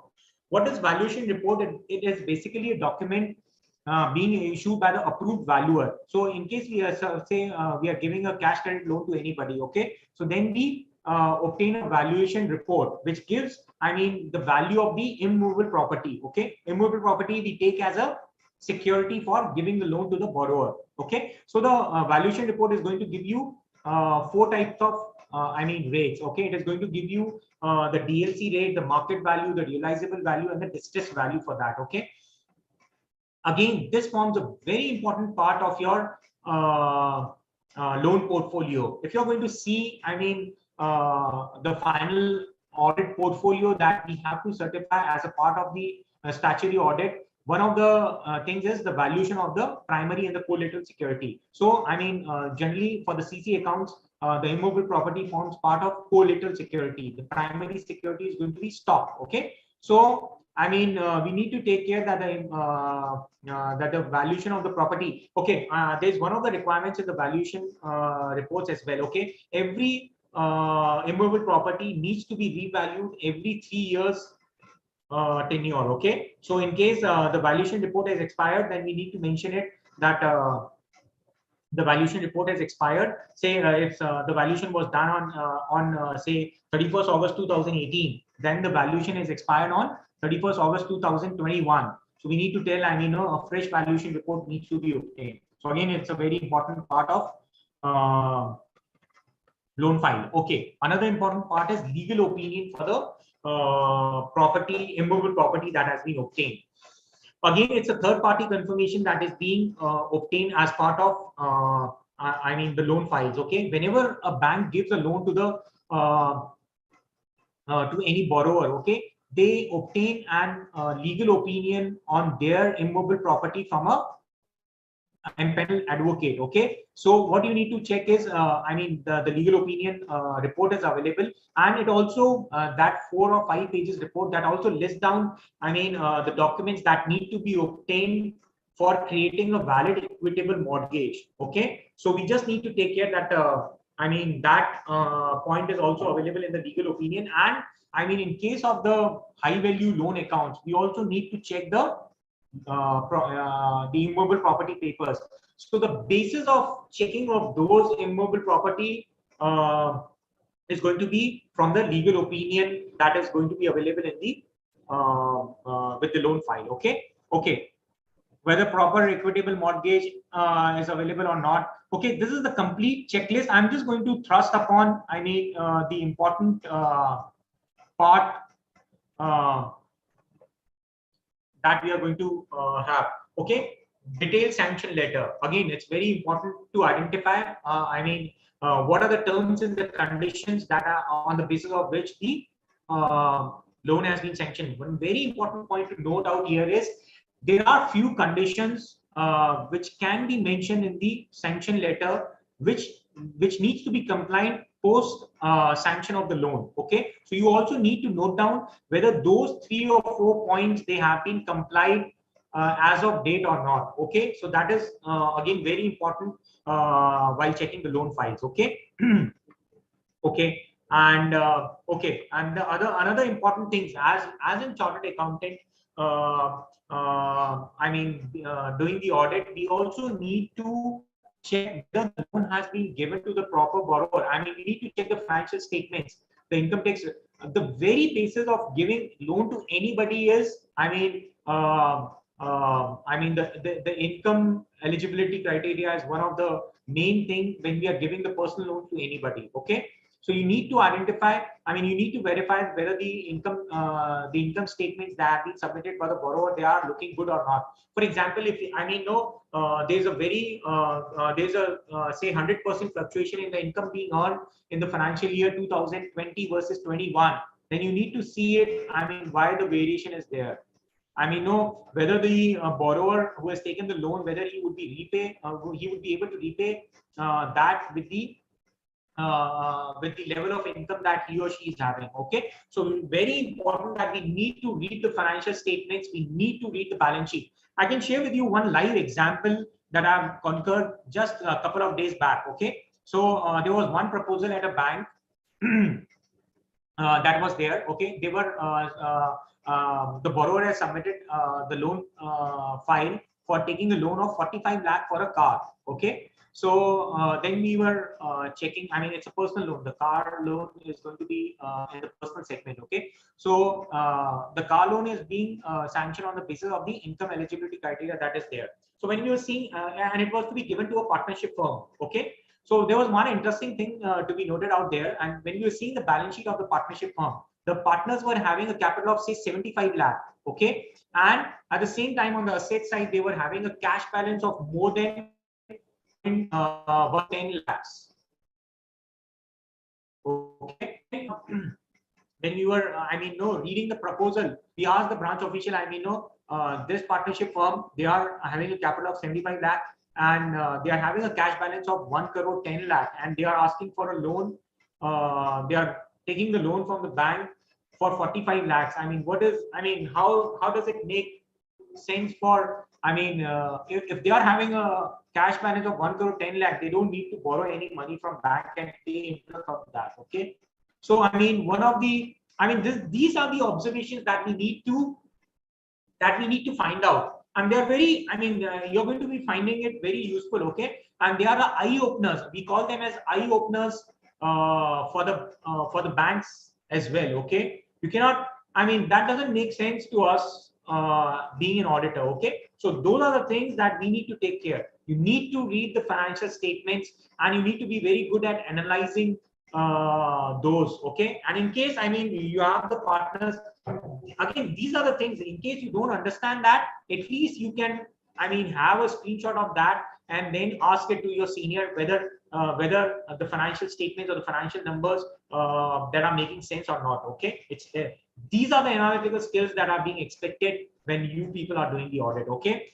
Again, I always consider the bank audits. As mentioned by Dhaval also earlier, you are the future chartered accountants. Okay. So once you people are going to complete your articleship, and when you are going to go for the interviews for the companies, or even if you're going to work for your own self, for your start your own practice, these are the things that you're going to remember, that these are achievements that I've done during my bank audit. I've done good value additions when I was being assigned the audit task. Okay.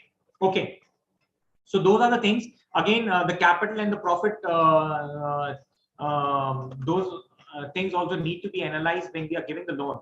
Again, let me tell you, when the branch officials, they are giving, these days you are going to find out, the branch staff or bank staff that is there, they might be from the varying backgrounds. Maybe somebody is, say, has done BSc or some other unrelated field. They are also being appointed in the banks. Okay. And they might be into the credit departments also. So they might not be good at what we people can see from the financial statements. So that is where your role becomes very important. Okay. So you need to take care. The whole motto is that we need to protect the bank from incurring any loss because of the advances, and these are the value additions that you can create. Okay. The current ratios and all those things that needs to be taken care. Okay. Okay. So this is a checklist. Maybe I would always recommend everybody to fill it, not only for that creates your audit working papers, which is again going to be helpful in the peer review and the other things, but it is also going to help you when you are finalizing your reports, when you are feeding the data into the long form audit report. Okay. So this checklist, again, you can do it for every loan file that you are going to check. Okay. And that can be customized for the different loan accounts. Okay. So this is the thing that I wanted to share, and maybe you can use during your audit. Okay. And just quickly, again, going back, just give me a moment. I'm just going to share with you one of the checklists.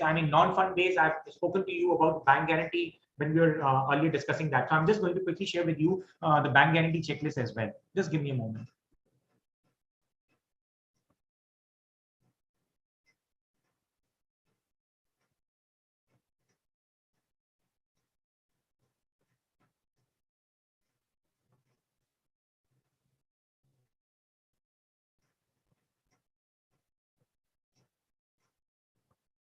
Okay, are you able to see my checklist for the bank guarantee? Yes, sir. Okay, okay, great, thank you. Quickly, the non-fund based, I told you, this is the thing that you need to, when you're checking the sanction letter, you're going to find out the fund based and the non-fund based thing. Okay, so the non-fund based part, that is somewhere, not in the focus of the auditors. Okay, so this checklist really helpful when you're doing. Okay. Okay. Okay, so this checklist is going to be helpful when you are checking the non-fund based part of the bank guarantees. Okay, so what we can do is, I mean, for every bank guarantee, there is again a file that is available. Okay, there's going to be one file or one document that is going to be there for the bank guarantee. There's going to be one request letter that needs to be there. I mean, request letter in terms of, I mean, borrower why he needs the bank guarantee. Okay. The amount of the bank guarantee, the duration of the bank guarantee, and the beneficiary details. Okay, that request letter is going to contain those documents. Okay, and then there's a stamp duty also that needs to be paid, and that can be varying according to the states. Okay, so and the bank guarantee is being printed on a non-judicial stamp paper, so it needs to contain the relevant stamp value that can be varying according to the amount of the bank guarantee that needs to be issued. Okay. And the bank guarantee documents that we need to take are, I mean, what is the type of guarantee that we are giving? It's a financial guarantee or a performance guarantee. Okay, name of the beneficiary, from date and to date. Again, one important thing is the claim period. Okay, that's very important. As we were, I mean, doing the, I mean, we were when I was part of the managing committee. I mean, we had a couple of vendors who have given the bank guarantees as well. Okay. So, I mean, we need to take care. I mean, if there is any claim period that is there in the bank guarantee as well. Okay. When we say what is the claim period is, I mean, the bank guarantee is for a particular period. Okay. So it has been issued for 12 months. Okay. But then there can be a clause in the bank guarantee which says that, I mean, 2 months is going to be the claim period in which the beneficiary can still claim the bank guarantee and claim the amount. Okay. So we need to take care. What is again important is we need to take the, I mean, the bank guarantee is being issued for, I mean, against the processing charges also. Okay. So the bank guarantee charges, if there's any claim period, then we need to check that the that we are recovering the processing charges for the claim period as well. Okay. And then, I mean, it contains the other things. When we issue the bank guarantee, it's a non-fund based limit. So we also take a counter bank guarantee from the borrower. Okay. So that again needs to be a non-judicial stamp paper of ₹100. Okay. Again, it needs to contain all the things that are there in the original bank guarantee. Against the bank guarantee is being issued against, say, particular security. For example, I mean, it may be issued against 100% FDR, or it can be issued against immovable property. So we need to take care. I mean, what is the security available against the bank guarantee? Okay. Okay, and entry of the bank guarantee in the BG register. Again, you can take out a lot of reports are available there in the Finacle. I mean, you can take out the bank guarantee register from the Finacle and check which are the bank guarantees that have expired in the period and whether the bank guarantee documents have been obtained by the banks or not, by the branches or not. Okay. Okay. So those are the things that we can take care as a part of bank guarantee. Again, one important thing is bank guarantee commission. You also need to check whether the bank has recovered. I have just put, I mean, bank guarantee amount that is going to be there while issuing the bank guarantee. Okay, so they need to come charge the commission from the borrower. Okay, so those are the things that we need to take care when we are checking the bank guarantee. Again, it's as I mentioned that non-fund based, we generally I mean leave that area, but again, it's a very important thing that we need to capture. If you remember, I mean, I've shared with you in the initial checklist the invoked bank guarantees. That's where it is going to be. The invoked bank guarantees, if any of them are there, then we need to recover that amount from the borrower. Okay, so that was the checklist again that can be forming part of your audit working papers and the whole audit process that is there. Okay, just quickly coming back onto my PowerPoint slide. Okay, I think.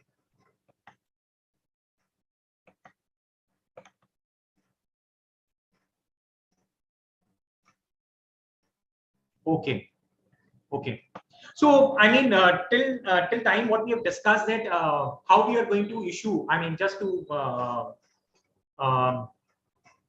I mean, the initial letter or the email that we are going to send to the branches, the list of all the documents, the list of advances, the top 20 advances, checking those advances in the FNACL, taking the FNACL user ID and the password, verifying the transactions, and then checking the loan files, preparing the checklist and filling the checklist for every loan file.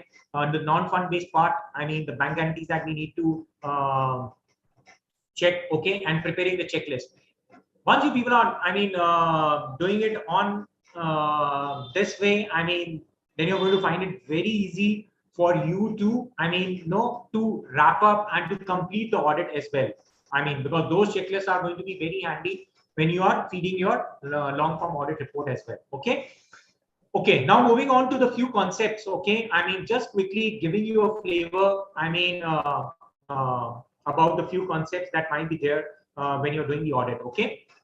One of them is co-banking solution. This is the system that is being used by every bank. Okay. The State Bank of India, as I mentioned to you earlier, they are using the bank software of the TCS. Okay. For their entire banking. Okay. The other banks, say Punjab National Bank, Bank of Baroda, they are using the FNACL software for that. You need to be acquainted with your with those software. Again, when we are doing the audit, we need to have the system access, because that is where you need to. You cannot work in isolation with the system. You have to be working with the system, and so that is very that is going to be very important. Okay, you don't need to. In case, for example, if we find it difficult that we don't have we don't know how to run the system, or we don't know the commands, doesn't matter. Okay, again, I told you, you need to involve the branch staff. That is where I don't need to be say master in FNACL. Okay, even if I'm not, but then I can get the information that I need. Okay, so that's where you need to involve the bank staff to get the information. Okay. Every branch has a sole ID, okay, that is called as service outlet number. Okay, so whenever you are you want to get the reports, okay, you need to whenever you get the FNACL ID and the password, you get it for a particular branch. Okay, so again, one of the best good practices that we do while we are doing the statutory audit is when we are doing, say, when we are pulling the reports for one of the branches, and we have a couple of branches that we need to audit. What we do is we pull the reports for the other sole IDs as well for the other branches. Okay, and then when we are not in the branch, when we are sitting at home, or we are in the hotel, or wherever we are, we sort the data and we prepare the say raw material for our audit. Okay, we sort the list according to the stock statement, or according to the review dates, or according to the date of documents, and then prepare the various lists that are going to be very handy when we are going visiting the branch the next day. Okay, okay, the type of loans that are there is cash credit, overdraft, and the term loans. Okay, and one of the important things these days is EBLR. Okay, the rate of interest that is there in the accounts. Now what you are going to find out in the loan documents and everywhere is external benchmark linked lending rates. Okay, every bank has a different EBLR. Okay, so earlier, when we say 15 years, 20 years back, the prime lending rate was there. Then we moved on to the base rate, then to the marginal cost of lending rate. Then recently in 2019, I think RLLR was there, repo linked lending rate, and now the latest is EBLR.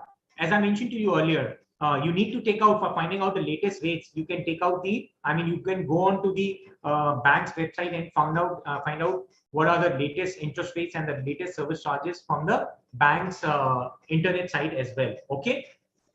One of the important thing is special mention accounts. If you remember, I mentioned to you in the requirement list, there was one probable NPA list that was to be taken on the probable NPA list as of 15th of March 2022. Okay. Again, in addition to that, what we can do is we can take the special mention accounts list from the branch staff. Okay. There are different categories for the special mention accounts. SMA 0, 1, and 2. This is, that has been bucketized into the overdue amount in any loan which is between 1 to 30 days, 31 to 60 days, and 61 to 90 days. Okay. You need to take care. I mean, the term loan accounts, they are going to become NPA if the interest of the installment is overdue for more than 90 days. Okay. So, I mean, till in the SMA2 list, you're going to find out the ready information which you can, I mean, this is the list which you can take for, I mean, analyzing the accounts that can become NPA. Okay. And you also need to check, as I mentioned earlier, that you need to check the transaction in these accounts as well in the financial. Okay. So this list is going to be very important when you're doing the bank audit. Remember one thing, I mean, you need to have the very summarized information when you're doing the bank audit. You cannot, I mean, you need to go into the details of very important things when we are doing the bank audit because of the limited time frame that we have during the bank audit. Okay. So those are the things that you need to take care when you're doing the bank audit. Okay. I'm just quickly moving on to the next slide. Okay. I think we have, I mentioned earlier, check the status of the non-performing assets and the financial. Okay. And then in the checklist, in the Excel checklist that we have seen, I mean, the CIBIL score was also there. Okay. So the CIBIL score of 750 or more, that has been considered safe for giving any loan. And as I mentioned earlier, the CIBIL score is also linked these days to the processing charges and the rate of interest being charged in the borrower account. Okay. And then there's a concept of the equated monthly installments that is there, loan to value ratio that is there.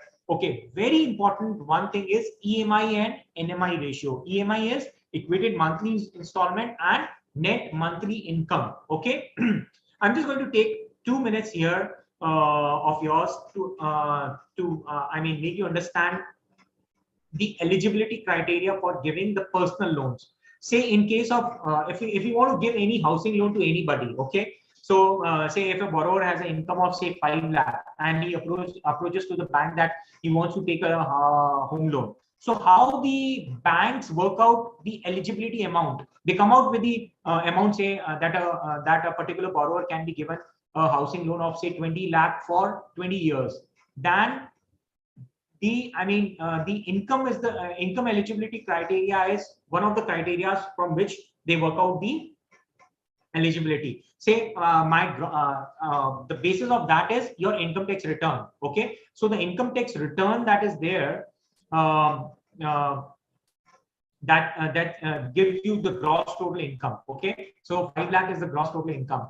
Then I mean you need to deduct from that the statutory deduction, say the tax amount to be paid and the others mandatory, I mean the contribution that is being given in the form of chapter 6A. Okay, so then your total income comes to say 4,50,000.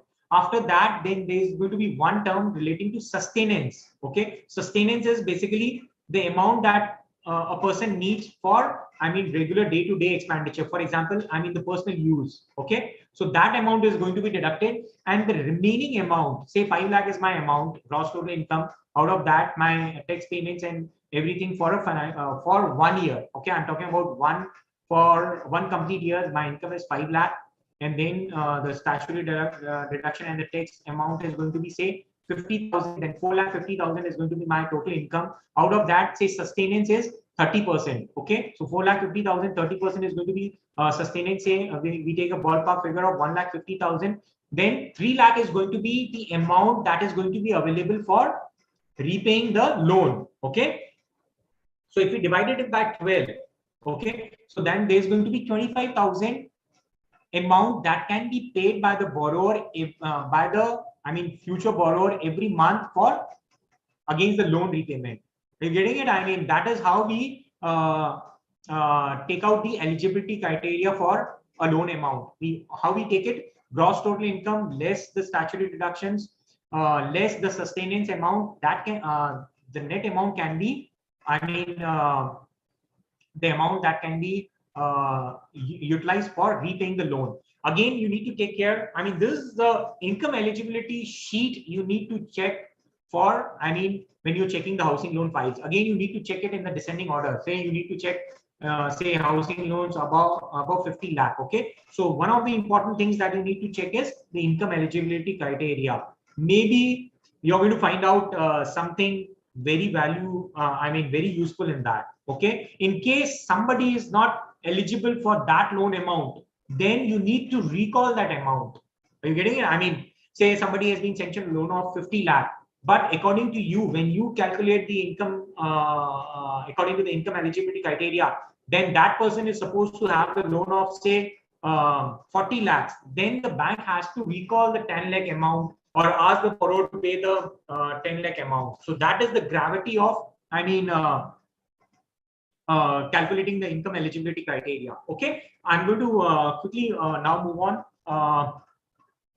to the other concept. Okay, you're going to find out one thing about the CIRC. CIRC is again a company. I mean, this is a central registry for every immovable property that is being kept as an equitable mortgage with the bank. Okay, so the CIRC ID is being created. Maybe it starts from 200 something like that. Okay, so every immovable property kept as an mortgage with any bank across India, a CIRC ID has to be created. Okay, so that is very again a helpful tool. I mean, before even before sanctioning of any loan, the banks, they are required to check whether the same property has been. They need to take care that the same property might not have been kept as a mortgage with any other bank. In case it has been, then the CIRC side is going to tell that okay, this according to the address of the property is going to mention that okay, this property is already being mortgaged with say ICICI Bank. Okay, so that again is a very important term as far as the bank audit is concerned. Okay, and the CIRC these days is also done for the stock. Okay, I mean, earlier it was not done. Earlier it was only for the immovable property, but now for the stock and the other movable assets also, the CIRC ID is being given. Okay, okay. I'm now moving on to the next slide. Okay, yes, that's very important. Okay. When we are doing the bank audits, maybe sometime you're going to find out, say, the State Bank of India, they have a central processing center. Okay, so it's very important. You're going to ask for the loan files. You know, I mean, you're going to go to the bank and say you give a list of the loan files to them that these are the files that we need to tell. And the branch officials, they are going to tell that okay, the files are not available with us. They are available at the central processing center. So you need to go there physically and examine those loan files. Okay. So again, it is a very important thing that you need to take care. You need to plan it. Again, since the central processing center, say State Bank of India has is having a central processing center for maybe 30 branches, then all the auditors of 30 branches, they are going to come at that center. So I mean, you need to again take the help of the branch staff. Take them along with you at the processing center, have a complete list, go there. I mean, give the list to the processing center so that they can take out the file for you. Okay, so that you don't have, I mean, you don't lose the time getting those files. So it's very important. Again, the planning comes into the picture. So you need to ask whenever you are visiting the branch, you need to ask, I mean, whether they are being, because these days, I mean, many of the branches, they are linked to the central processing center, and it can be for the personal loans and it can be for the SME loans as well. Okay, so I mean, you might not find the files out there at the branches. You have to go to the central processing center to check those files. So you need to take care and you need to plan your audit accordingly. Okay, so those were the things. I mean, what I'm discussing here is just the practical things that are going to be useful when you are doing the bank audit. Okay, okay. Quickly moving on. I think. Okay. Okay, I'm just going to. Can you see the slide? I'm onto the slide which talks about before the start of the audit. Yes, sir. We can see. Okay. Okay. Thank you. Okay, quickly moving on. As I mentioned to you, I mean, an email has to be sent. I've already shared with you what are going to be the contents of that. Okay, you also need to take care. I mean, the physical address of the branch. Okay, you just need to take care that you have that. You need to take care that you have the landline number of the branch and the contact number of the branch officials that are there. Okay, that are going to be very handy during your audit. Okay, you need to also, these days, I mean, many of the banks, they ask for the authorization letter from your office. Okay, so you need to take care that you have given a proper authorization letter. I mean, saying generally what we do is we place a photograph of the auditing team who's going to be there. So that comes, I mean, so that they easily provide you all the required documents. Okay, so those are the things, I mean, that you need to take care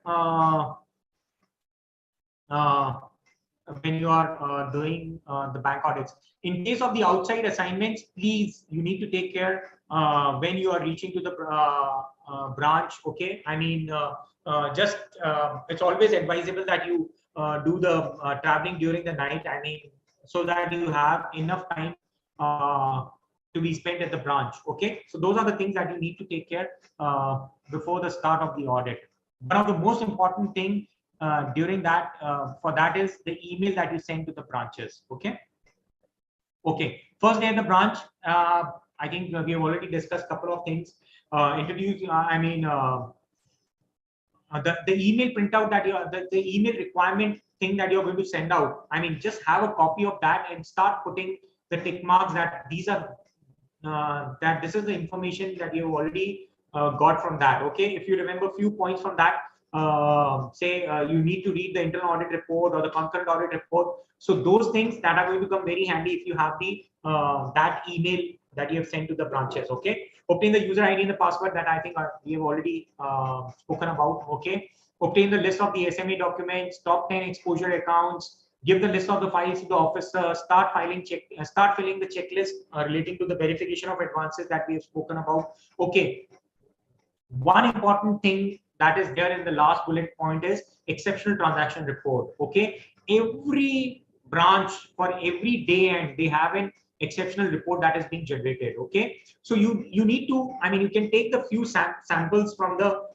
sample of the dates from the sample dates and start checking the exception transaction report. There's one menu, EXCP RPT, I mean, that is going to be there from where you can generate the exception reports. Okay, just start analyzing them for a couple of days. Okay, and then you are going to have a flavor whatever the transactions that are of exceptional nature that are going to be captured in the exception transaction report. It is basically of the two types. One is financial and the another one is non-financial. The financial is going to contain, I mean, say somebody has given a RTGS of 1 crore rupees. That is going to be captured in that because maybe that person has been set a limit of say 50 lakh during the day. So high value transactions are also going to be reflected into the say financial transaction reports.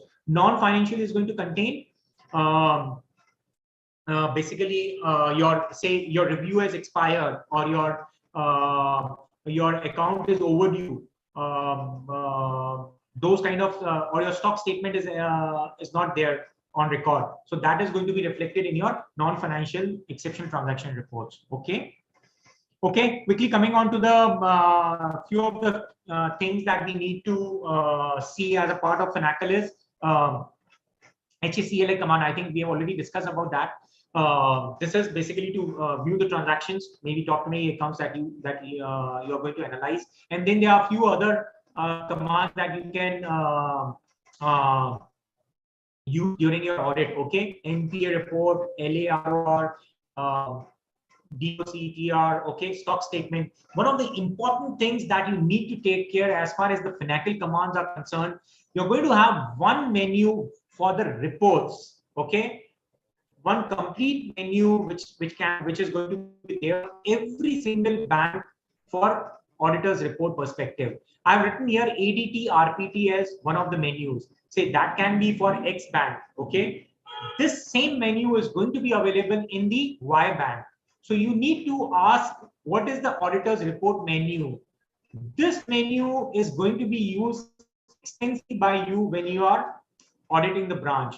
This is going to give you all the reports that are, maybe you have that in the initial requirement checklist as well. Okay, so this is one of the important menus that you need to use besides HACLI is auditor's report menu. Please always on the very first day, besides, doing the checking the top 20 loan files or whatever, you need to take out the reports from the auditor's report menu. Okay, I told you earlier, on the 1st and the 2nd April, maybe your financial is not working properly. Okay, there's going to be a lot of load on the financial. Then you can start, checking your loan files when you're there in the branch. Okay. Okay. Quickly moving on to the long form audit report. Okay. Okay. Okay. So long form audit report. I'm just going to quickly tell you. The things that you need to take care when you are doing the long form audit report. It was started, in 1985. So it's been many years that is there as a part of the bank audit. Okay. Recently, the latest, the LFAR format was revised in the September 2020. So we have already used one of the latest template for the long form audit report in our previous statutory audit report. So one of the things that can go handy for you people is you need to read the previous long form audit report. The long form audit report for financial year 2020-21, and that is not only going to give you an idea.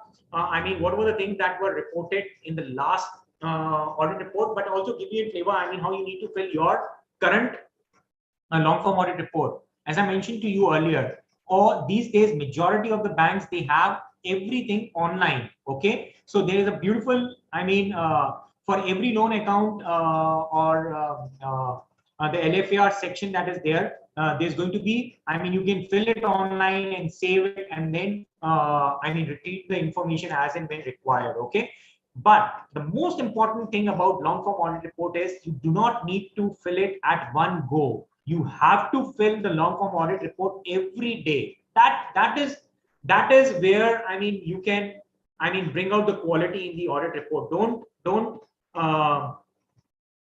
fill it in one go, or don't accumulate your audit data and fill it in one sitting. Okay, so that should be the purpose. That should be the criteria for filling out the long form audit report. Okay, this is not a substitute for the statutory audit report. For example, if you want to report an account as a non-performing asset, you're classifying a standard asset account into a substandard account. Okay, so that doesn't need to be reported into the long form audit report. That is to be forming part of your memorandum of changes. If you remember, one of the important things that I mentioned was MOC, right? Memorandum of changes that we need to fill. So, statutory audit report is something different, and long form audit report is different. Okay, if you want to classify any account from a standard category to substandard category, that needs to be reported into the main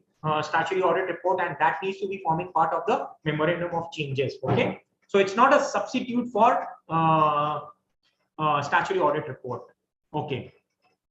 Okay, quickly moving on to the next slide. I have one Excel also for long form audit report. I'm going to share with you later during the time. Whatever the information that you need to fill in into the long form audit report, you are going to have. You can collate it for all the loan accounts that you're checking, and you can start feeding the data. You can start migrating the data from your audit working papers to your long form audit report. Okay, and please be very specific when you are filling the long form audit report. Don't make general comments that, for example, if you have checked a loan file and then you are mentioning that the capital of the borrower is very low or the income is not very low. Don't mention inappropriate comments. You need to be very specific when you are making the comments into the long form audit report. Because why I'm telling you this is because when the long form audit report is going to be consolidated at regional office level. Okay, at the zonal office level. So what happens is long form audit report, it is being consolidated at a zonal level, and then it goes up to the central office level. Okay, so if you want that your reporting needs to be forming part of the final LFAR that is going to be reported, you need to have the appropriate comments. I mean, you need to be very specific when you are reporting in the long form audit report. Okay, so please mention the specific points in the LFAR. Okay. Okay, I'm just going to, I have few more slides. I mean, though I'm just overrunning on the time, I'm going to quickly walk you through the other parts that you need to take care when you're filling the long form audit report. Okay, for the long form audit report, these are the things that you need to take care of. Most of the things, or rather all of the things that we are going to see here, we have already discussed it in our earlier part of our interaction. Okay. Branch closing instructions, when I told you the closing circular that needs to be taken care. Okay, previous reports that are going to be there, because in the LFAR there are going to be different sections. No, cash is going to be one of the sections. Then the advances portfolio is going to be there. Then the deposits portfolio is going to be there. Then the sundries and the suspense is also going to be there. Okay, so you need to take care. I mean, you have all the relevant information for, I mean, putting while feeding your long form audit report. One very important thing that you need to take care is when you visit maybe first or the second day in the branch, for, I mean, the large advances that are there, maybe, I mean, it's more than 2 crore advances that are to be reported. Every single loan advance of more than 2 crores has to be reported annexure wise in the long form audit report. So the auditors do not need to fill that data. You need to get it, I mean, filled from the branches.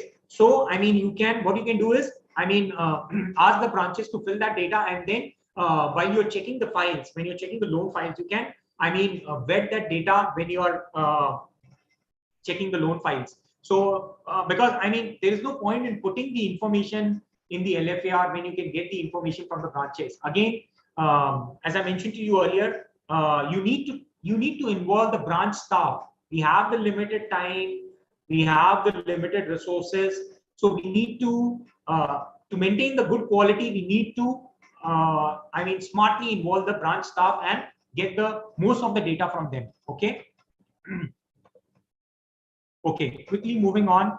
I think we have already spoken about the list of the NPA accounts, overdue loan proposals. Okay. We've also spoken about the stock audit reports that are going to be there, and a list of the borrowers where the physical inspection or the inspection has not been done. Okay. Again, one of the important fields these days, I mean, you're going to find it in the financial system or in the bank software. The branch staff, they put the date of physical inspection into the system. They have to feed that date into the system as well. Okay. So when you are getting the final portfolio of the advances that is there. So one of the column is going to be relating to the last date of the physical inspection. The best way of, I mean, analyzing the data is once you have that final the loan portfolio that we have to sign for every loan account, just start analyzing them in the Excel. Okay, so for example, I mean, sort the data, say date of review, sort it from the oldest to newest. So you're going to have a list of the ready-made list of the accounts where the due date of the loan has expired. Okay, you can take a printout of that and then hand it over to the branch saying that these are the loan accounts where where you need to tell me, I mean, why the review is pending or the review has expired and it has not been done. Again, it's going to be helpful in your I mean, finding out the NPA classification. If you remember, I mean, 180 days, if the account has not been reviewed, then the account has to be classified as NPA. You can check those, I mean, accounts as well from that list. So you need to, I mean, the Excel part is also going to be very handy when you are doing the bank audit and when you are analyzing the data that has been provided by to you by the banks. One thing I would like to tell you, there is enormous data that is being provided by the banks. It's we who need to, I mean, analyze that and use that data to our to adding value to our reports. Okay. Okay.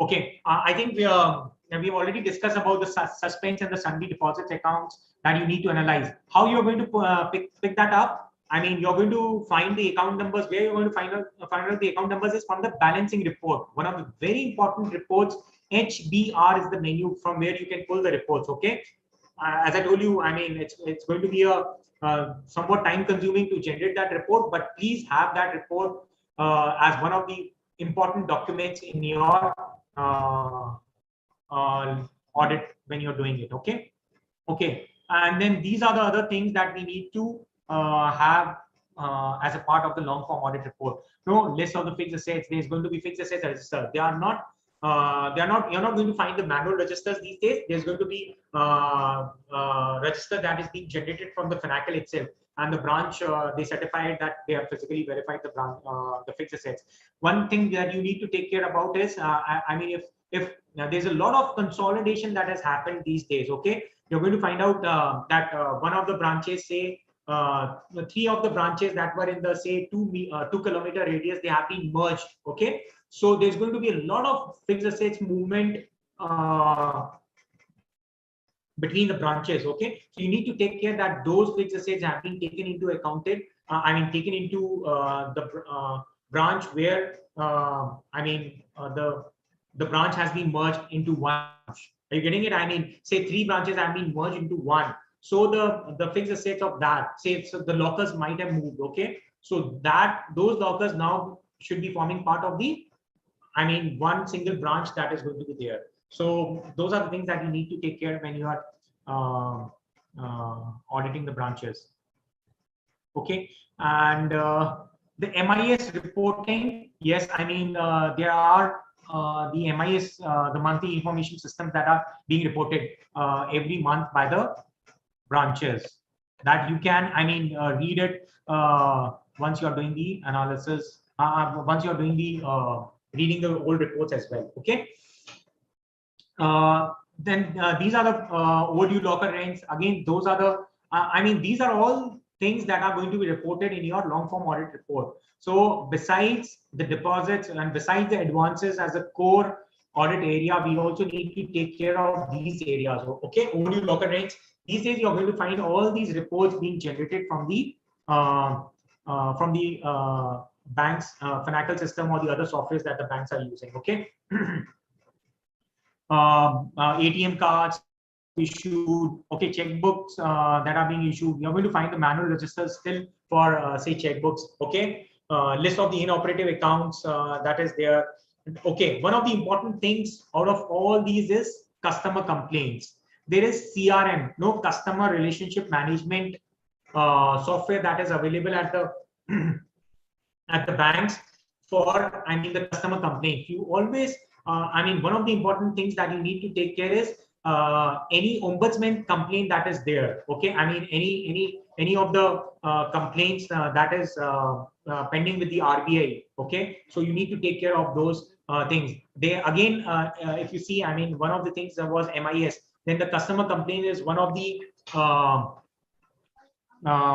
MIS that is there in the reporting formats that is going to be there. Okay, so those were the things that that were being formed. I mean, that are going to be forming part of your LFAR.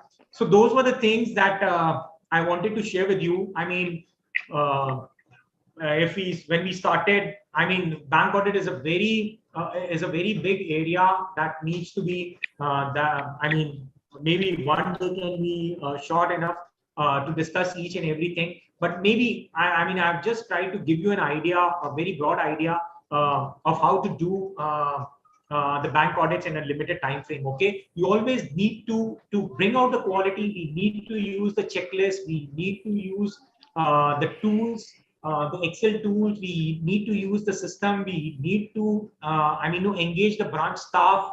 We need to use our time very effectively. Okay, for executing the bank audits. You are, I mean, the immense contributor in terms of adding the value to the reports. Okay, so those were the things that we have done. Then since we have spoken a lot of things about the bank audits, some concepts, the financial part, and everything. Maybe Dhavalji, I mean, is it that we can have an though we are overrunning on the time, maybe just 2 minutes we can have a small quiz and the people can answer their, answer the few questions onto the chat box.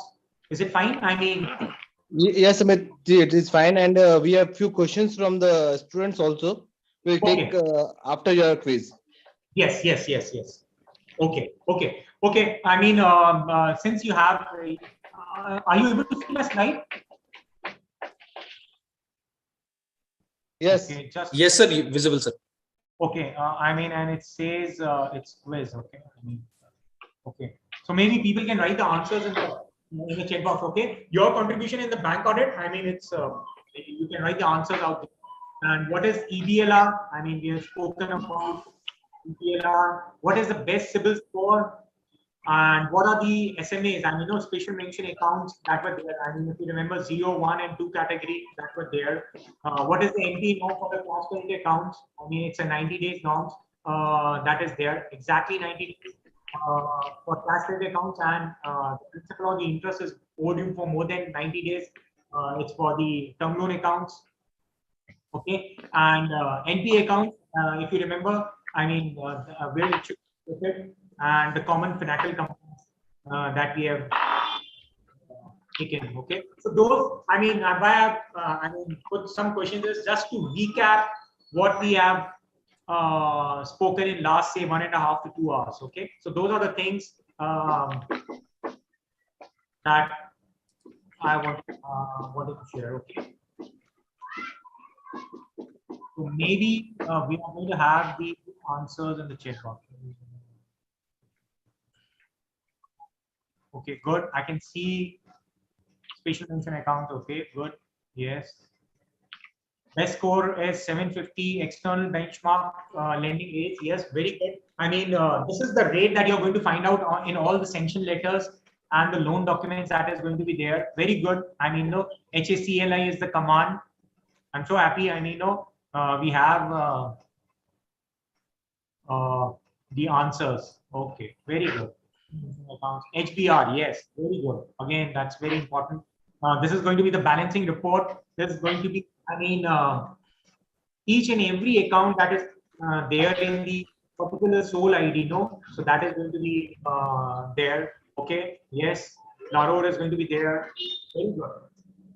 ADTRP, yes, that is again a very important menu, and it can be. Remember one thing, I mean, ADTRPT is one thing, but it can be different for the different banks. So you take that you get the auditor's report menu from the branch. Okay, very good. Yes, HACLI. So happy. I know that being Sunday and we are approaching the afternoon, and still you people are so enthusiastic. Very good. Excellent. Yes. Is CIRC registration for the CC accounts compulsory? Yes, it is compulsory. Okay. Yes, NPA report. Yeah, we need to see the movement also of the NPA report. LAROR is for, I mean, getting the due dates of the document. That is again very important. What is the command for the drawing power? Okay, the command for that is a stock statement, STKSTMT. Okay, I mean, from there you can take out the details from there. How to, okay, Dhaval, I mean, I am getting few questions on the chat box itself. So can I mean, should I answer them there and then? So one of them is how to calculate the drawing power. Okay, I mean the drawing power, say for example, if we have the stock, so from the stock statement, we take the figure of the stock and we deduct the drawing power is always, remember, the drawing power is always calculated for the paid stock. Okay, so take the figure of the stock, deduct the sundry creditors from that, and then you have the net, stock, and then we also have to deduct the margin from that. For the particular, say, 20% margin is there for the for the stock. So you need to deduct that as well. So, and then you are going to come out with the drawing power against stock. And then there is going to be one of the drawing power is also calculated. If you're going to see the sanction letter, it is going to be from the stock, and it can be against the debtors as well. Okay. Sir. So in case of the debtors, yeah. So in case of the debtors, it's generally it is 180 days criteria. So we need to take the figure of the debtors outstanding for less than 180 days, and then deduct the margin from that, and then we are going to have the drawing power against the debtors. So if the combined drawing power is there, then against the stock and against the debtors, we need to combine that figure, and then that is going to be your drawing power against the stock for CC accounts. Okay, one of the question is role of concurrent auditor in statutory audit. Okay, so I mean what I'm interpreting this question is, I mean, how we can take the help of the concurrent auditor in statutory audit. It is going to be very helpful. I think Dhirendra Rajput has asked this question. So I mean, as I mentioned in the earlier part, we always need to read the concurrent audit report. Concurrent audit report is going to be for the 12 months. Don't read for the 12 months. Just maybe read for the last, say, since we are going to go into the March report is not going to be available. You can read it for January and February 2022, and also always have a verbal or I mean a physical communication with the concurrent auditor, because he's the person who's visiting the branch every day. Okay, and he knows maybe the stressed accounts he might be having the ready list. Take help from him, and take the list from him or her, and also take the cue. I mean, which are the parts, maybe other than the advances area, which are the other parts which might require your attention. So it's always, in case, because the concurrent auditor might also be going to the other branches for the statutory auditor. In case you're not able to physically meet him, then please contact to him or her over the phone. What is EBR and BPS? Okay, I think it's external benchmark lending rate. EBLR is there, and BPS is basis points. Okay, there's one concept. I mean, whenever the loan is being sanctioned, there is one spread that we call BPS is basis point, and there's going to be some spread. Say, for example, EBLR of a particular branch is 6.15%. Then the housing loan is going to be sanctioned as EBLR plus 0.15%. So that is 0.15 BPS basis points. Okay, so 6.15 plus 1.630% is going to be your rate of interest. So EBLR plus spread is going to be there for that. Okay, whether we have to check that the bank has communicated the deposits more than 20,000 at 1 as per Prevention of Money Laundering Act. Okay, so that is, I think, whether the bank has communicated the deposits of you. I think the question is whenever there is a cash deposit of more than 50,000 in a particular, say, saving account or a current account, whenever the banks are accepting the cash deposit of, say, 50,000 or more, it is mandatory on the pay slip itself to mention the PAN number. Okay, and how they are being reported to the authorities are through a particular return. So they have, the bank has a mechanism of, I mean, generating that report from the system itself and then reporting it to the concerned authorities at a particular, I mean, cycle. I mean, say it is reported at a quarterly cycle. So you don't have to report it separately as a part of Prevention of Money Laundering Act. It is already being reported as a part of, I mean, the reporting system of the bank.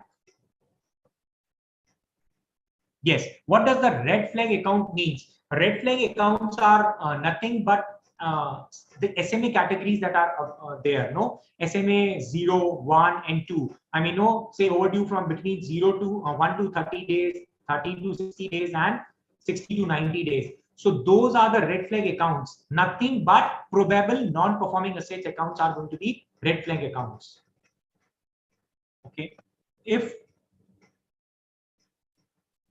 please tell the difference between long form audit report and what is the difference between the long form audit report and audit report? Okay. Okay, long form audit report, as I mentioned to you, I mean, say for example, if you want to categorize an account from standard to substandard, or if you have detected any revenue leakage, then you have to report. That reporting has to be done into the main audit report. It should not be done into the long form audit report, because for that you have to issue the memorandum of changes. MOCs are to be issued for that. So that is the basic difference. Anything that for that which you have to pass the memorandum of changes has to be reported or has to be part of main audit report, and the things which are not forming part of main audit report, those things they are going to flow into the long form audit report. For example, if you are not receiving the stock statement, say from the last 4 months, then that has to be reported into the long form audit report. If you have checked a particular file and if you have found that say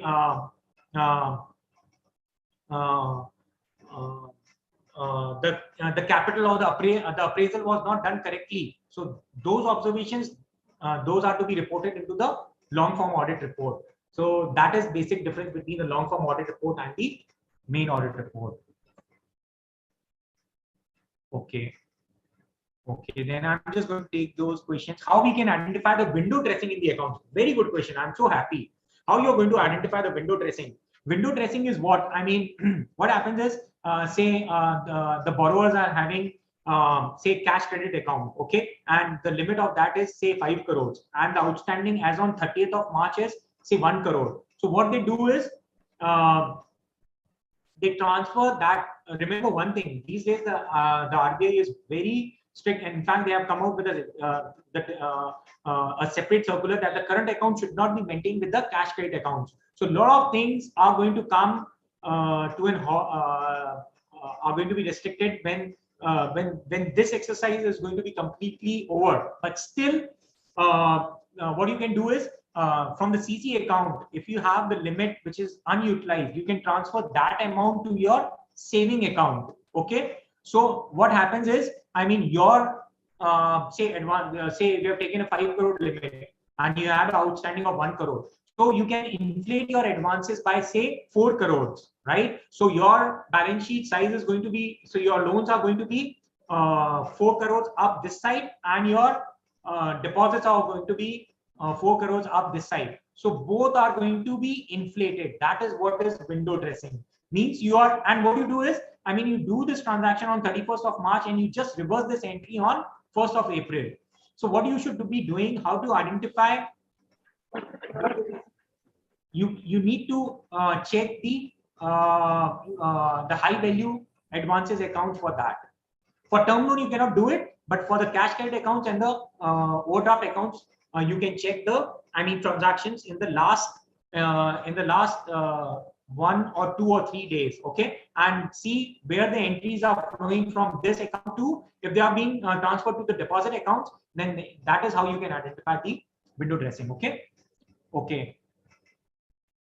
Spread means what? Spread is basically, I mean, the surcharge that you take over the base rate. I mean, base rate in the sense, the external benchmark lending rate, that is going to be, I mean, common for everybody. But your spread can be varying. Spread can be varying. For example, if you have a good civil score, then maybe your spread is 0. But if you have, say,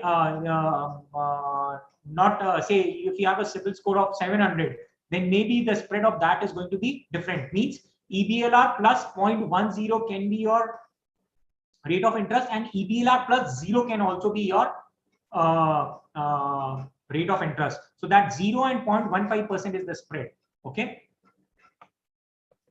Whether surprise visit can be done in bank audit? Yes, why can't? I mean, you should always, as I mentioned to you, I mean, wherever you find any borrower account which has the, I mean, suspicion transactions, and you think that the stock is not there, is not sufficient, then you can always make a surprise visit. But plan it, since the time constraint is there, so you need to plan the surprise visit very diligently. Okay. Okay.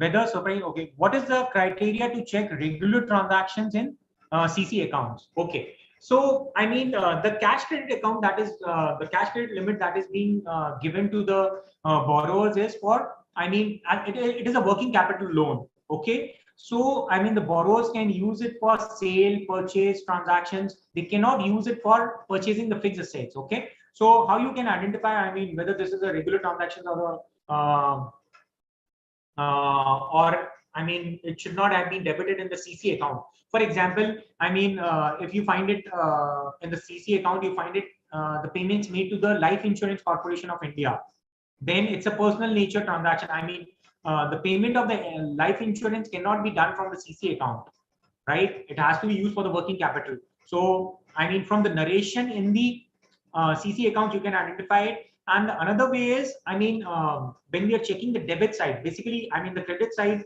are not to be much bothered about, but the debit transactions in the CC accounts, you should be checking it. Anything in the round figures, say, for example, 15 lakh payment is being made, then you need to check those transactions in the CC accounts. Generally, what happens is if you are making any purchases, then your purchase bills may be in the say 15 lakh 20,850, right? So that should be the figure that you should be paying to your purchasers, I mean, from whom you're purchasing. So any round of figures also you need to check. I mean, there can be some advances to the borrowers, but to the, I mean, to the suppliers, but we can identify those transactions. Okay, anything that you have noted during the CC accounts, you should note those transactions and ask the branch officials to confirm it from the borrower whether they have been made to the suppliers or not. Okay, so those are the criteria for checking the CC account. What is the out of order account? Out of order, I mean, is for example, if in case of the cash credit accounts, you have sanctioned limit of say 1 lakh, and the account is continuously the outstanding at the end of every day is say 1,10,000, and if it continues in the same pattern for 90 days, then the account is going to be out of order and NPA. Okay, and say if your stock statement is overdue, okay, and it is say older than 180 days, then it is going to be out of order, and it can, one of the classification, one of the criteria for identifying the account from standard to substandard is stock statement older than 180 days, or your review is not done on the due date. Say your due date was say 30th of September 2021, and still the account has not been reviewed, then the account is going to be out of order, and if it has crossed 180 days, then it is going to be classified as NPA. What is CRA, SB1 to SB4 and CUE 1 to 1 to 4? Okay, that's again a very good question. This is the credit rating. If you have seen, I mean, one of the checklist, one of the points in the checklist was credit rating to be given to the borrowers. What happens is in the CC accounts, we give the credit rating to the borrowers. Again, if the borrower has good credit rating, say SB1, okay, then I mean the rate of interest being charged to the borrower is going to be less. I mean the credit rating, if it's going to be say on a lower side, then it is going to be bad.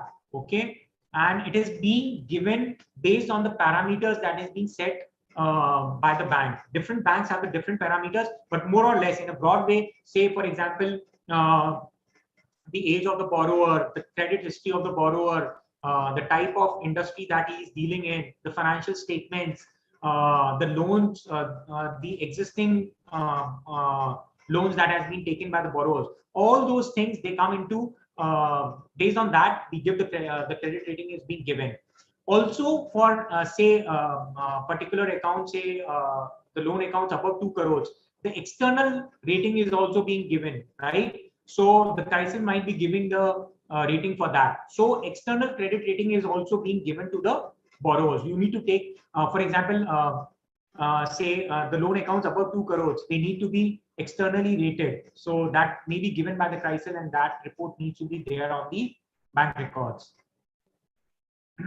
Any special checking for advances to staff? Okay.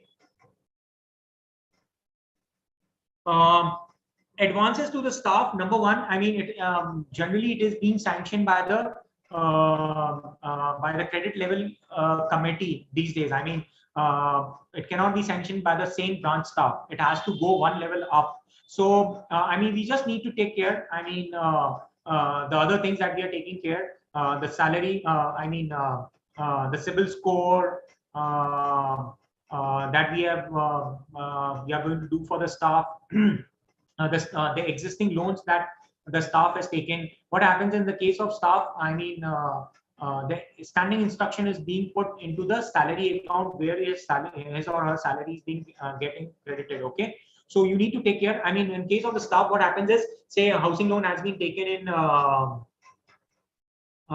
where he or she was posted earlier.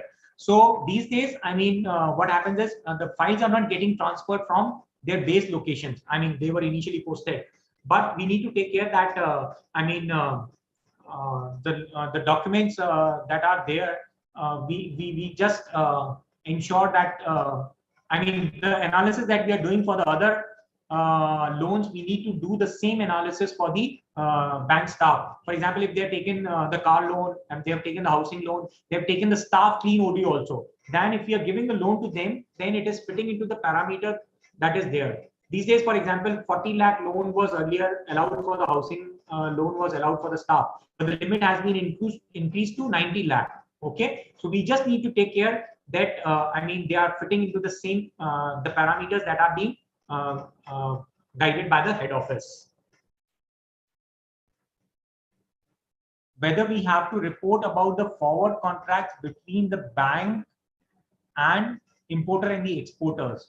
Okay, I mean, when we are doing the foreign exchange audit for the foreign exchange transactions, we need to take care that all the reporting parameters that are there, we need to report that. So for the forward contracts, yes, we need to report them, and we also need to take care. I mean, for example, when we are giving the packing credit limit these days, I mean, the banks are extra cautious when they are giving the packing credit limits. So we need to obtain the credit reports of the the purchaser who has taken the loan. So we need to obtain those credit reports also when we are giving the packing credit limits.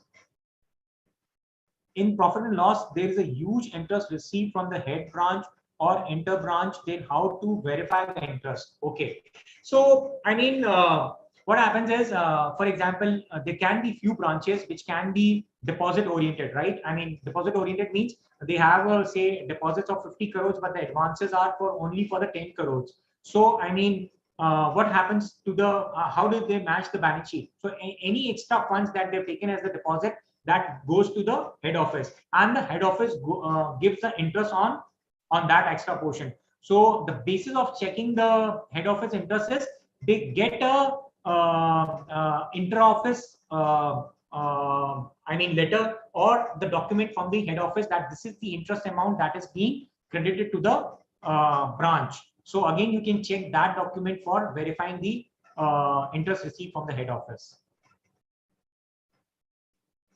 What is NBG account? NBG account, maybe I am not aware about this. What is? So there are two questions actually. What is NBG accounts and what is ECR? And what is the ECR account? Yes. Okay, I need to get back to you. I mean, who is this? Anil Kumar. This is ECR is relating to some foreign exchange. So maybe I'm just going to note it and get back to you. NBG account and ECR. So you're not audible. I'm going to get back to Anil Kumar on that, maybe NBG account and ECR account. Amit sir, you're not audible. Okay. Are you able to hear me now? Mohibur, are you able to hear me now? Yes, sir, you're audible, sir. Yes, sir, you're audible. Okay. So related to NBG and ESR, I'm going to get back to Anil Kumar maybe. If you can, I can have his number. I can get back to him. I just need to check. Anil, if you can just write Sir, your number. Amit sir, you're not audible, sir. Okay, I think. Mohipurji, Amit, Hello. yes, he's audible. Okay. Mohipurji?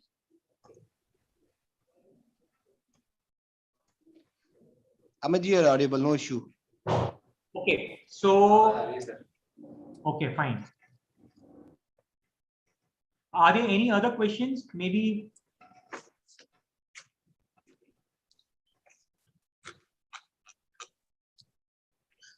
Sir, no, I think all the questions has been properly answered by you, sir. Okay.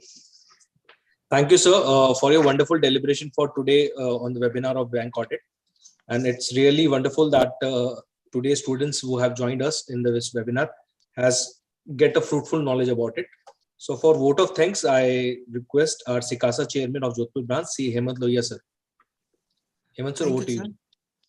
Myself, C. Hemant Lohiya, Chairman CICASA Jodhpur branch of CIRC, would like to thank and appreciate our today's speaker, C. Amit Jain, who deliberate his views and experience in very lucid and practical language. We all as a student learn a lot from his views and experience. I would also like to thank our today's guest of honor, C. Amit Kumar Yadav, CA CICASA, CICASA Chairman CIRC, C. Dhanpad Gardia, Chairman Pali branch, C. Amitabh Dubey, Chairman Raipur branch, C. Gulshan Gullu, Chairman Patna branch, other CICASA Chairman, C. Ankit Parak, C. Gopal Agarwal, C. Sonu Kumar, our Jodhpur branch Chairman, C. Dhaval Kothari, all managing committee members, C. Aman, and our future CA and online viewers for attending and making this webinar a very successful event. I would also like to thank our technical member, Mohipur sir. Thanks. Over to sir. Thank you, sir, for your wonderful deliberation, and thanks all the students for joining our today's webinar. And please keep joining for the more webinars coming by Jodhpur branch of CICASA. And please keep following our page on Instagram and YouTube. Thank you, sir. Before we conclude, I want to share information. Yes, sir. That we will share the PPT to all the students, as well as this webinar is available on YouTube. We'll share the link with you in due course. Thank you for attending. Yeah. Thank you, sir. Thank you so much. Thank you, everybody. Thank you. Thank you, sir. Bye.